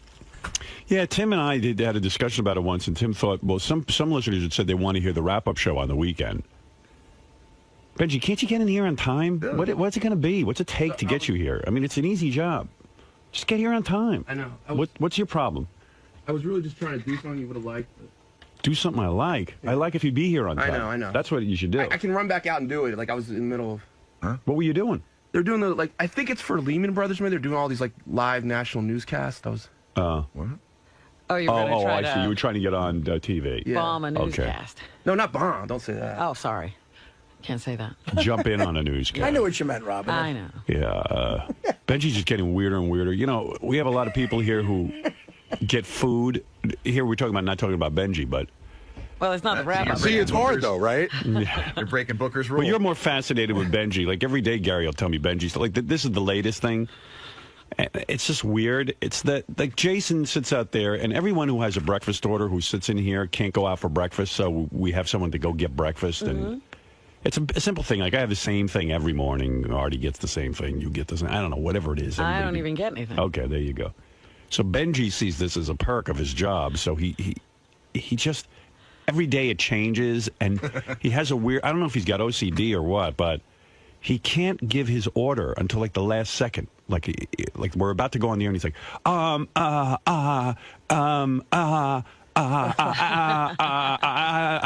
heard that, yeah. And what was it he ordered the other day? Well, Jason said what happens is if you give the order at the beginning of the commercial break, at least that's the time we need the interns the least, so we could send them down.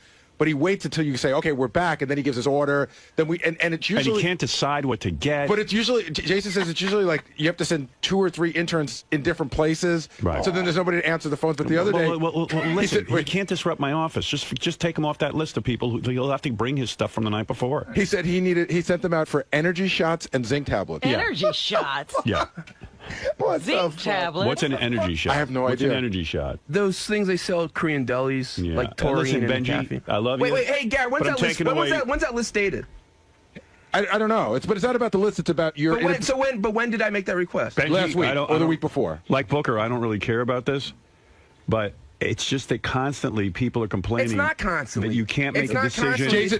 Jason says it's constant. It's a good... Well, that's good that he says it's constant, but it's not. No. But I understand how you feel, but it's not constant. Get your own breakfast. It was from 2 weeks ago, that All right, list. bring your breakfast Wait, with hold you. on. Jason can explain it better. It's enough. It's not really a privilege of the show to be able to send people out to 3 different places. I didn't. That was about 2 weeks ago. I've talked to Benjy about this twice, like just between me and him. I'm like, so dude, twice, but I thought it's constant. Well, no, I've had to stop and had a conversation. After a while, when it gets to a point where I need to talk to you twice. Yeah, about it, saying, can we get on a better system? I go, tell me what you need before the show, and it'll be there. What is it you have? I'll tell you what, Benjy, I'm going to organize this right now. Like, what does he do? He waits 2 seconds and then he makes... Well, what he does is he'll walk in... It's not true. It's Give me a all typical people looking order. for an angle to make things happen. I can make angles about everyone, too. Benjy, it is true because Jason's saying he's having a hard time. Go ahead, give him an example. A typical order is he'll run in the office at 5:59 and go, I need 3 coffees or something. So, okay, so now the intern's getting up away from the phone. All right, let's listen to Jason. Okay, well, can I respond? Sure. When he's done. Then he'll come out, let's say during the commercial break, and he'll stand around the hall the entire commercial break. Right. And then right before you're going back on the air, he'll run in and go, I need 2 coffees and I need zinc tablets. So now I have an intern going to get coffees. I have an intern going down to get zinc tablets. Yeah, you see, I don't even do that. And I said why do you need zinc tablets? Once I wasn't feeling that well, and I felt a lot of people around here had colds, so I thought it'd be good to have some zinc. Yeah, but it's like a daily thing. That's your MO. It's a ridiculous order, zinc. That's something you get on your own time. This is if you need something to eat. Can I respond or not? Well, let me just finish real quick, and then you can respond to whatever you want. It's an almost daily thing. That's such bullshit, Jason. Wait, let's hear it. And to the point where I've had to take you aside on several occasions. I go, Benjy, take me aside. I'm begging you to take me aside, Jace. I did. I said, Benjy, can we come up with some sort of better system in this because this is killing the office, and then you're good for about a week or 2, and then it goes back. And then I said Has something he again. had a conversation with you? Jason has said, this was a while ago, he said, try to give me, if you have a set order, I would like that. Right. I don't have a set order. Okay. But, and maybe about, I'm going to do, maybe about once every 3 weeks or so, I've asked for someone to get something at the deli. However, yes, I have asked for coffees, which I thought was a normal office procedure. I do that when we go to break. I ask an intern. I ask How politely. many coffees do you drink a morning? 4, 5? It depends. Yes. Yeah, okay. Look. No, today I'm not having any. All right, you're mentally ill. Let me make a ruling on this. I've heard enough. And I'm going to make a ruling on it. Jason, come here. I'm going to solve your problem. Howard, that's such bull All right, BS. I'm going to make a ruling. I'm going to start making up shit about people. You can do whatever you want. Okay. All right. Cool. All right. Jason, come Don't here. say I'm going to make a ruling. Ever. Howard, it's such BS. Okay, I'm going to make a ruling. It's going to be very easy. If it's BS or not, why don't you it's talk irrelevant. to a couple other people in the office? Okay. I always ask calmly and politely. Okay. This is what I say to the interns. Ask the interns. Okay, I'm going to make it easy. Just let me finish. I just got my same order every day. Yeah. What do you get every day? Bagel and butter. Okay. All right. Here's my ruling, Jason. And if this is not followed, it's your fault. Okay. Then you're fired. Oh. How's that?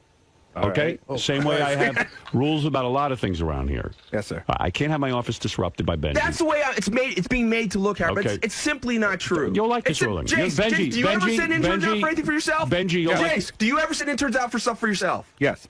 And you know what? When I've asked it to be done, it's probably more noticeable to you. Because I said I'm just telling you. I always say that. I say do not go with I'm turning off his mic because you don't have time. I'm not going to argue with you, Benji. I'm not going to spend time on this. Here's my ruling, and you will all abide by it. Because I am daddy around here, and I'm the one in charge. You know what? Listen, either your mic is off. What? Don't hurt your voice because your mic is off. Well, listen, no one can hear you. Don't complain about my ruling is this: Benji is entitled to one thing. All right, not 57 coffees. If he wants a coffee, he can have one delivered with his order for breakfast. Where do you think the coffees come from, Howard? Where do you think the coffees come from? I don't care. They come from the coffee store. I don't know. No, they don't. They come from the kitchen. All right.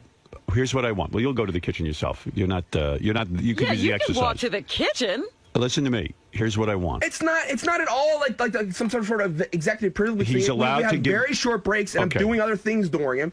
And sometimes, yes, I ask what Dude, I see you stand. You stand in the office. You literally wait until the show's going back on, and then you send an intern out to get coffee. Not true. All right. Usually. It's not true, Jason. All right, here's what I want. You're right, Benji. I'm lying. Because fat Jason, who hates his wife, your wife to be that you can't have sex with, and hates your mom. He sits there like a big fat lump, looking for angles. All right. All right. Calm down, good. Well, you'll be happy with this ruling. You won't be upset by it. Here's my ruling. You know what I do? I have 2 orders every morning. I have a breakfast and a lunch order. Every day, same thing, same time. Same thing, same time. That's how it works. Very so easy. People aren't inconvenienced. And when your throat hurts, you say, "Oh, can you get me hot waters?" Every hour, get me hot waters, That's once in a blue moon, dude. That's right. When your throat hurts, you'll come to me. And you'll go out to the store report for me? to me? No. You will go to me, and I will excuse you. And you can go the night before when you're feeling ill, and stock up on these things. It's not our problem. Howard, you get your zinc it's happened tablets. extremely occasionally. Extremely occasionally? Okay. So here's the ruling. Because like Judge Wapner, I'm Judge Stern right now. No, it's based on my reputation. There are 2. Okay, your reputation is going to be fine after this. Let's see if you can stick to it. This is what I want. If you change this, you're fired. There are 2 times that people will go out for him: lunch, breakfast. I never sent anyone out for lunch. If the order should be a standing order. Okay. If it's not a standing order, come to me and tell me when you want to change it. How about make that ruling for everyone? No, just for you. Why? Because I don't like the way you're conducting yourself. But if it's a proper ruling, why not make it for everyone? Benji, because you need a proper special rule just for you. I'm saying it's because I'm not interested in everyone else. I'm interested in you. Well, I think that should be the rule for everyone. You're causing the problem. It does not cause a problem. Right. Jason, I understand your problem. I understand the confusion in the office. Gary understands the confusion in the office. Yes, he does. Benji's got 2 shots, and it should be a standing order. How many times do other people have shots? It's just you. I'm not interested in the other people. I am. I don't want this What to be other screwed people up. have to do with this? This is This is about you. I'm not talking about the other people. They're not on trial. You are. Let's be proactive and solve this problem. We don't have the problem except with you. No, we do. It's causing. Let me give you an example. There's a problem with anyone else? Let me give you an example. Huge uproar. Once in a while, Robin wants something in the morning. Okay. But she takes her job seriously and shows up at about 5:45, if not earlier. Right. Unlike Benji, who shows up at 5:59. But Robin is able to get here. Right. So Robin at 5:45 will be, hey, can you get me a banana or something? And so when I send the person out for Artie's bagel every morning, I get the banana. It's no big problem. She doesn't wait till the second the show starts and then come run into the office with 8,000 demands. Yeah, well, I also know, and I wasn't going to bring this up, Howard TV orders breakfast for Benji every day, too. They do? They order breakfast for So he gets a double order? It's Yeah. not breakfast. Whatever it is. There's ordering going on. It's like a catering It's a standard service. thing, yeah. Right. Okay. And Howard, yes, once in a There while, to be why don't you ask the Jason. people that actually do the work, not Jason, who loves Lord's dictating over the interns. Why don't you ask? You said Benji is really selfish, right? Yes. Why? Because he acts in a universe where I don't think he or doesn't care about what he does, how it affects other people throughout their day. Right. You know, he doesn't get, when I've talked to him several times going, Benji, can you not wait till the last second to send all the interns away? You know, when the show's on the air, it's when we need the interns in front Now of the it's board. going to be solved. It's such bullshit. Let's say This it is like a is. fucking Let's say it is bullshit. So this will be easy for you. No, what bullshit is saying the way I treat people and the way I talk to I didn't people. say I didn't say you were rude. I go at the beginning of the break and I say to the interns, I say, check with Jason or Tracy before you go out. There's usually about 5 people out there. All right, you'll like this ruling And I then, say- since you're not selfish. Let me tell you how easy it's going to be for you. I'm making this so simple for you. You're going to have no problem. You should have no problem if what you're telling me is true. From now on, he can have 2 orders. 2 orders a day. All right, breakfast and lunch, we'll call it, if he wants to make whatever he wants. It's got to be reasonable, and it's got to be a standing thing. And could one of those be something to be at his desk before the show starts? Sure. Okay. That makes it. Which, Jace, you say that. You're like, hey, I'll get all the for you guys so I get it before it starts. And half that you're sitting there, you're fucking bustling in with your giant belly. My breakfast is right here on this table every morning when I walk in. Every morning? No, because it's a standing order. And my standing order never able to get Benji, you've asked for a cup of ice, and there's a cup of ice every day for you there. And waters. You never asked me for water. Yes, I did, Jason. All right. It was supposed to be a water and a cup of ice. I don't know. I get Artie. I'll take care of it. I'll take care of it. Hold it. This is worse than I thought. I don't want a catering service in here. Yeah. You understand? Cups of ice, water. This it keeps people busy. I saw someone what I'm once saying. making tea for Benji. I was like, Yeah. what is going on I don't know. around here? I don't know. It's a catering. Robin. It's a catering service. No, the catering's right there. Go get it. Go get it yourself. It's because you're focusing Get on me. it Wait, let me yourself. Robin gets her own coffee. I'm done. I told you your rules now, and I'm done. That's it. I don't want to hear about this. No, see, I'm done. Don't treat me like that. I'm treating you like that. I'm telling you, we're done with this. You have 2 orders. One to be here when you walk in so that they can get it before the show starts so my interns aren't running around looking for the Benjy food. They're not your interns. Second, they are my interns. No, they're not. Whose Everyone interns here is are mine. they? Everyone here is mine, including you. No. Oh, he's being ridiculous. Secondly, he's having a breakdown. I need tea. I need tea. I'm going crazy. Chris Booker says it's time to move on. And secondly, he can have another order during the course of the show. One. Okay. If he can't order his breakfast the night before, in other words, that it's the standing order and it's waiting for him. Because I know what you mean. You want to have that office in order when the show starts. Everyone's got to be in the place. People can't scramble at 6 o'clock. People can't scramble at 6 in the morning. You're being selfish. He's right. Let's go to the office right It's not now up and see to. I what's know going what's on. going on. Yeah, let's go. Benji, you don't know anything about running an office. You would have no idea what it takes to go out there. I've been a senator for 2 years, Jason. I don't know what that means. What? I'm just All right. And secondly, and then he's allowed to have something during the course, one order where you go out, but it's got to be a standing order. And if the can he standing still order have changes, come to me. Now, one quick question. I don't want it to change more than once a month. Since my job is now on the line with this too. Yeah. Can Benji give his orders to me so I don't? So Yes. he doesn't give to the interns and I don't know about it, and then Right. No, it's all through you. All through me. It's all done through you. And even if it's like on Monday I want a tuna fish sandwich, on Tuesday I want a chicken sandwich, he's got to give it time now and think it, and so that you can prepare for this, which is a luxury of this show, not a privilege, not a right, not like this is part of my job. See, you give him something, he's going to find a way to abuse it. Exactly. So he's abusing the idea that we have interns. Right. If the interns weren't here, he would have to go out and get his own lunch. Right. Like how Robin gets her own coffee every morning. Benji might have to do that. I don't drink coffee. If we didn't have any If I did, I interns, would so get he it. sees interns, and now he's going to figure out how to give them busy work. Zinc tablets. Why don't we send them on the scavenger hunt every morning? Go find me energy shots. and zinc tablets, all in different places. It's over. The madness is over. I solved the problem. Thank you. I put water on the fire. It's a standing order in both situations. Love it. I can make up a lie All about right. you. Thank you, Howard. Thank you. Benji, what are you gonna do? Call me fat? I'm not making up a lie about you. I have no beef against you. Stop I arguing. think you have Jason has a problem, Jason, because All right. Thank you, Benji. Now you know what you need to do, and now you're done. You're constantly making fun of her. You have to bring her on the air to make fun of her, and you hate yourself and hate your family. Your microphone is off. I don't know why you bother. It is. It actually here. Here's the difference. Say something now. Okay, now my microphone's on. All right, and now it's off. Okay, good. You want me to repeat? I heard what he said. Eric, you're on the air in Peoria, Illinois. It's fine. It's solved. It's done. Yeah, Howard. I can't stand Benji on the wrap-up show either, because when they ask him a question, here's how he always answers. He has this, annoying stutter where he goes, I think. And this is just too much of a stick comb already for a Monday morning. It's 20 minutes of him already. It's like, shut him up. He's everything. All right, I just had to take care of that, and it's done. Thank you. All right, thank you. Yep. And thank you, Benji, and I hope you enjoy your meals. Believe me, Is as he we all still do. going to be able to get the one from Howard TV, the third meal? I have nothing to do with the Howard TV. That's up to them. If he can find a way to finagle Howard TV into this. Completely lying about it. I don't care. It doesn't matter. I'm making a rule. You're right. It doesn't matter because It's what I do. You're going to do what I do. I have 2 orders, and I feel bad about those. And the orders are always long-standing. They already know what's coming for lunch. It's all organized. You've got to get organized, too. No, you act your like mic an is honorable off. person, but you lie about people. I don't have to lie. I'm just telling you what your order is. You're absolutely lying. No, more than 2 orders a morning is too much. It's a 4-hour stretch. You should be able to go without food for 4 hours. What did I get today, Howard? What did I get? I don't know. I don't care what you get. I didn't. Good. That's even better. And that list is from 3 weeks ago because you guys have been waiting for something. All right. Thank you.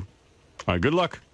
It's really so mean of you. No, it's organized. You act like you treat people well. I but do. To lie about people and to hurt their reputation. Even about listening. Reputation. Yeah, Robin. Even to make me look. You're eating too much, honestly. This is going to help you. It's enough eating. You're constantly feeding yourself. It's That has disgusting. nothing to do with the point of making You're me fat. look better. You're so fat. It's disgusting. Well, I agree I'm fat, and that's Really, gross. I can't look at you. I mean, You must stop. You must stop this now. I have to get on with my show. I love you. You're a great worker. I think you're terrific, but you really need counseling. You need outpatient therapy. Could he get on Artie's program? Hey, talk to Artie. He can help you. We could He's more carpool. together We than could you. carpool to outpatient. And he's a heroin addict. I'm fat too, and it's hard to I've look at me asked for too. coffees, Howard. It's All right. not a big okay. deal. Well, now we it's have a not, kitchen. if it's not a big deal, you can have your coffees ordered, and they'll be here waiting for you at 6 a.m., and then you can have coffees once again later in the show. You have 2 standing orders. You're being Thank so you. ridiculous. All Why right. don't- why don't People you do that can't for run everyone? around all day for you. They don't, Howard. All right. Ask the Thank people you. that are actually doing this stuff. Well, I'm telling you, it's a topic, and I've got to end this topic now. Please try to work within these boundaries. Thank you. When Howard retires, you'll never see Jason again. Right. I'll be gone, and you can have all the coffee you want. You can get all But I your don't think interns anybody on will the be Benjy making show. coffee for him either. One day when you have your own radio show, you can have all the interns running around for you. I don't treat interns like that, Howard. Okay. If I'm wrong, then you should have no bother complying with this. I It know should be Benjy- very easy. Benji's a former intern. I know he does care about how you treat the intern. Absolutely. So you'll be very happy know to that? comply with this, Yeah, right? I've seen him. You know, So as an intern lover, you'll be very happy to comply with I this. politely have Thank you. asked people to go to All right, but now do it in the manner that I'm suggesting, where you have a standing order or no order. Why not do that for everyone? This is Who for you. is this everyone you're talking about? Robin doesn't use interns. So then make that rule for Robin, too. All right, Robin has that I don't. rule. I So order what's- something Robin will every have no once in a problem. while. And that's what I do, too, All Rob. right. No, you're all. Benjy, You got people you're making my tea problem. for you. Rob, when did you see me make I got to turn. I can't get out of this Stop conversation. lying about me. All right, I apologize for calling lying me about a you. liar? I don't know what I'm lying about, but just do it this way. I'm asking you to So help Robin us and I out. have that rule now. Yes. Yes. we That can is your have rule. that You All have right, Robin, you have 2 trips from interns every day. But you that should cannot be enough. have my two because I Within don't a use 4-hour period, you have 2 trips to plan I out. swear on my life, I don't. What are you arguing about? Okay, You want so more than 2 tomorrow- trips? What do you want, 10? No, answer me. You have 2 trips. So today, if at 9 o'clock I want a coffee and we're going to commercial break, can I go and ask for a coffee? No. No. Okay, so when can Robin and I ask for something like that? Okay, here's what you're going to do. You're going to have a breakfast order. Okay. Do you know where the coffee is? Yes. Where is it? It's over there. No, it's not. No, it's there. It's in the. No, it's not. Well, that's where we get coffee from. I don't know where you're getting it from. At the coffee room over here. We have fun there too. You'll have. All right. We have a lot So of laughs. what you can do is, Yeah, Benjy ought to go What there. You you- can have some fun. right. It's you- too crowded. Me and the Puerto Rican kid we have. It's we're in a what rush. you can do. We have a few minutes. I told you what I've made a ruling for you. What you're going to do is, the night before. I'm talking about since this is going into effect tomorrow. Tonight, or even this morning, while you're sitting there, think about how you'd like to structure your day. You got 4 hours while here, sitting at this table. Let's even call it 5. Some days I go 5, some days 4.5, but let's call it 5 hours. It's a 5-hour period where you have to sit here. Okay. So you know that at 6 in the morning when you walk in, there'll be something waiting for you. That's one opportunity. And then at any point during the rest of the show, you pick your time, what time you want it delivered. A standing order will come into you. So if you think you can make it through 2 hours without shoving something in your fat cake hole, I don't eat that much then anymore, Howard. I really good. I see that. I see that you're not eating, and you look like a guy who doesn't eat. And then I don't- within the after the 2 hour period, let's say even if you want it 5 minutes later, it's fine. It's 6:05. You want a second order. At any point within that 5-hour period, you want your second order to be delivered. Think of it ahead of time, What's ahead of time? like today, and then it'll be here tomorrow. If you want to have a different so thing if I every want day, a coffee at like 8:30 tomorrow, I should it'll be ask- here. So from now on, if I want a coffee, if I need a coffee or need a water, I mean, spontaneously, it won't happen. No, have a coffee and water delivered to you at either 6 in the morning or at that other second period. That's it. and There's not going to be any spontaneous ordering from you. all my spontaneous orders. Hey, can you grab Yeah, water? I understand what it is. I don't want that anymore. If you want to grab a water, grab one right from here. How about like supplies? Sometimes we run out of supplies for the show. Go grab it. Okay. So if we What do you don't mean? have, like, What do you mean by supplies? Food supplies? no paper, pens. Oh, paper and pens. You can ask Gary for. Now it's to ask Gary. Who do you usually ask?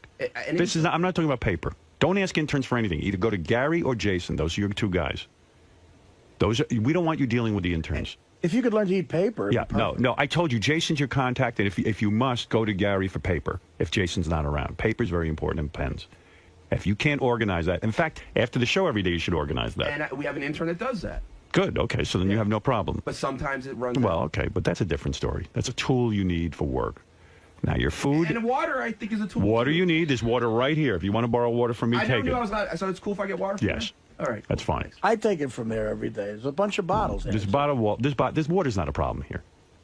Really. Also, the spontaneous stuff you're talking about, Benji, it's like... Benji, you I don't get a have time coffee for this. a little while, I've wasted a fucking half hour on your goddamn food, and I'm pissed. Let's get to the important stuff. All right, thank you. All right, and then that's it. And you know what I want you to do, Sorry, and now fuck do you, it. And if you Jen. can't fucking do it, then don't work here. I don't know what to tell you. You're fucking making people crazy. I could say the same thing to you. What? Here, look at this. We have boxes of water that Benji could bring to his desk. Of course. Yeah, I mean, it's enough with this. Figure it out. Figure it out. Stop being a problem to me. Because you're lying about me. I know All right. more than anyone else. I told you. Like No sometimes more everyone shit. asks for stuff I sometimes. told you what you got to do. I gave you 2 opportunities now. Sit down tonight. Figure out how you want your morning to go. Structure it. It'll help you lose some weight, too. And next time you want a hot water every half All hour, right. I'd like you to Don't do worry that about 3 me. nights before I'm your also. boss. I'm telling you what you need to do. This is it. To stop. You're my boss. Stop it. I'm done. Marianne from Brooklyn, you're on the air. The worst way to start off a Monday morning, Benji. Are you kidding me? There's Reverend Ball we got to talk about. We got to Right. talk about Beto on Tyra. We got to talk about Gary Dell'Abate on the WB Right. Howard. Benji, just get a cup of coffee like every normal human being does. He's fine. It's ridiculous. I don't need Come on. interns running for coffees. If I he, mean, who the hell are you, Donald Trump? yeah, thank you. All right, look. So, I got to move on. Anyway, so I was with Booker. He started to critique the whole wrap-up show. And I said to him, you know what I'm going to do for you? I said, I don't know what contractually you can do because he was fired, but they're paying him and this and that. I said, come in and sit in on the wrap-up show and tell John Hein when to move on. Maybe that'll help him out. Oh. So Sure, John will love that. Take you up on that? Maybe John needs to move it along a little. Maybe Gary overpowers. I don't know. It's true. I was in the shower this weekend, and I have a radio in my shower. And I put on Howard 100, I guess. Look at and you all fancy with the radio yeah, show. I caught the hour. Yeah. You must be one of them rich guys. Yeah, I caught the hour of a wrap-up show for like 20 minutes or whatever it was. I was shaving and doing my thing. And it was all Benji talking about something he didn't like. And I was thinking about what Booker said. Maybe he's onto something. You know, I don't know. And then on the weekend, I don't know if they should play the wrap-up Well, show. did Booker take you up on this offer? Yeah, he wants to do it. He will do it. Can I just say something? Sure. Benji's a regular on the wrap-up show, and sometimes we do get caught in that. We've even joked around now that we're not going to get caught in Benji's. We call it the vortex. Yeah, you don't know how to, you see how I cut him off? You cut him off after half an hour, Howard. you I've never couldn't get spent. out. I've never spent more than 5 or 10 minutes on it. All right. And you know, really, Yeah, but I'm very good at making things entertaining. I only take your criticism from a guy who has a job in radio, not a guy who's waiting for one. Right. I mean, really, just because Chris is out of work now, I got to listen to his. Well, maybe, listen, let's not get defensive. Maybe Well, he's, but- maybe he's onto something. Hey, listen, it's an opinion he's entitled to, but I think overall we do a good job on the wrap-up show. And it bothers me that one guy who has your phone number can call you and make you crazy What about the it. point that if someone's driving in their car on the weekend and they want to catch up on the show and they tune in and they get an hour of the wrap-up show, maybe on the weekend they don't care. They'd rather hear our show. I don't know. Is that legitimate? I enjoy hearing the wrap-up show on the. I like the. I mean, the general I do consensus too. is the wrap-up show is very good. I like the wrap-up show. Listen, I'm not so crazy like the wrap-up show's got to be on at every moment. Mm-hmm. People seem to like it. A lot of good stuff happens that's an extension of what happened on the show. Okay. And every minute of it is All right, well, not keep it in gold. mind. This is a guy who... People might never have heard Jerry O'Connell say those things when That's he true. was talking about Right. his marriage if they hadn't heard the weekend wrap-up show. The one thing I will say about the wrap-up show that I love is that you don't give people as much time as we do, and people act different over there because they're not afraid of us. So people By the will way, say all sorts of crap. You see what I just did? I keep 4 bottles of water by my side. You didn't have to call an intern? I didn't have to call an intern. And I just took a drink while Gary was talking. Well, look, I drink this thing called kombucha. You can't find this anywhere. Well, I wouldn't be sending people out No. for this. I bring it. Yeah, if Benji was into kombucha, we'd have an intern scavenger hunt right now. I going want out for an kombucha. energy drink from Cambodia. I need Could you send an intern? Zinc pills and energy shots. I still don't understand. What is an energy shot? Like, is it a small... Yeah, it's one of those, like... Cocaine. Yeah. But what is it? It's just caffeine? Three of our interns are in Eritrea getting Gambuki. Hey, Benj. Yeah? So you have to change your eating schedule now? Or how you order? Well, let me show you what I've occasionally done. Okay, I'll follow you. All right.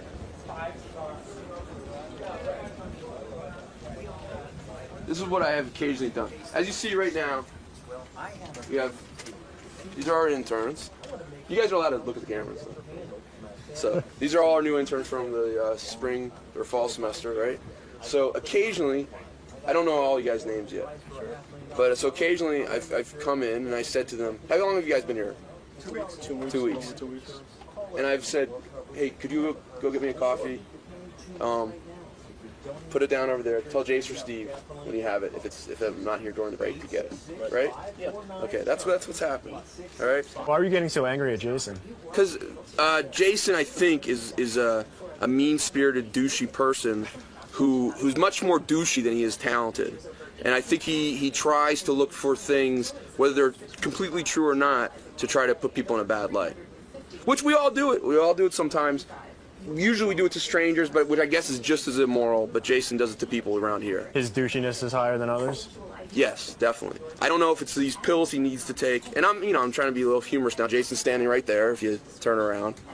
So, well, I feel the same way about Benjy. Benjy is a lot sweatier than he is funny. And he's disgusting and gross human being.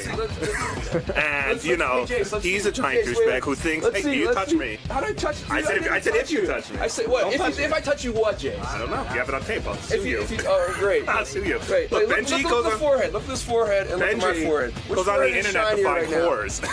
I mean, it's just so sad that he has to go trolling the internet to find what's sad? A guy that hates his fiancée. Say one more thing about my fiancée. A guy that hates his fiancée. I don't hate a guy that hates his fiancée has come on the air and said, I can't have sex with my fiancée. I never said I bored can't of having he's sex. lying. I'm not into. I much more rather play video games than have sex. If I say one more thing about your fiancée, what? Don't say I anything said about she's my beautiful. I think she's a beautiful, right, sweet chick.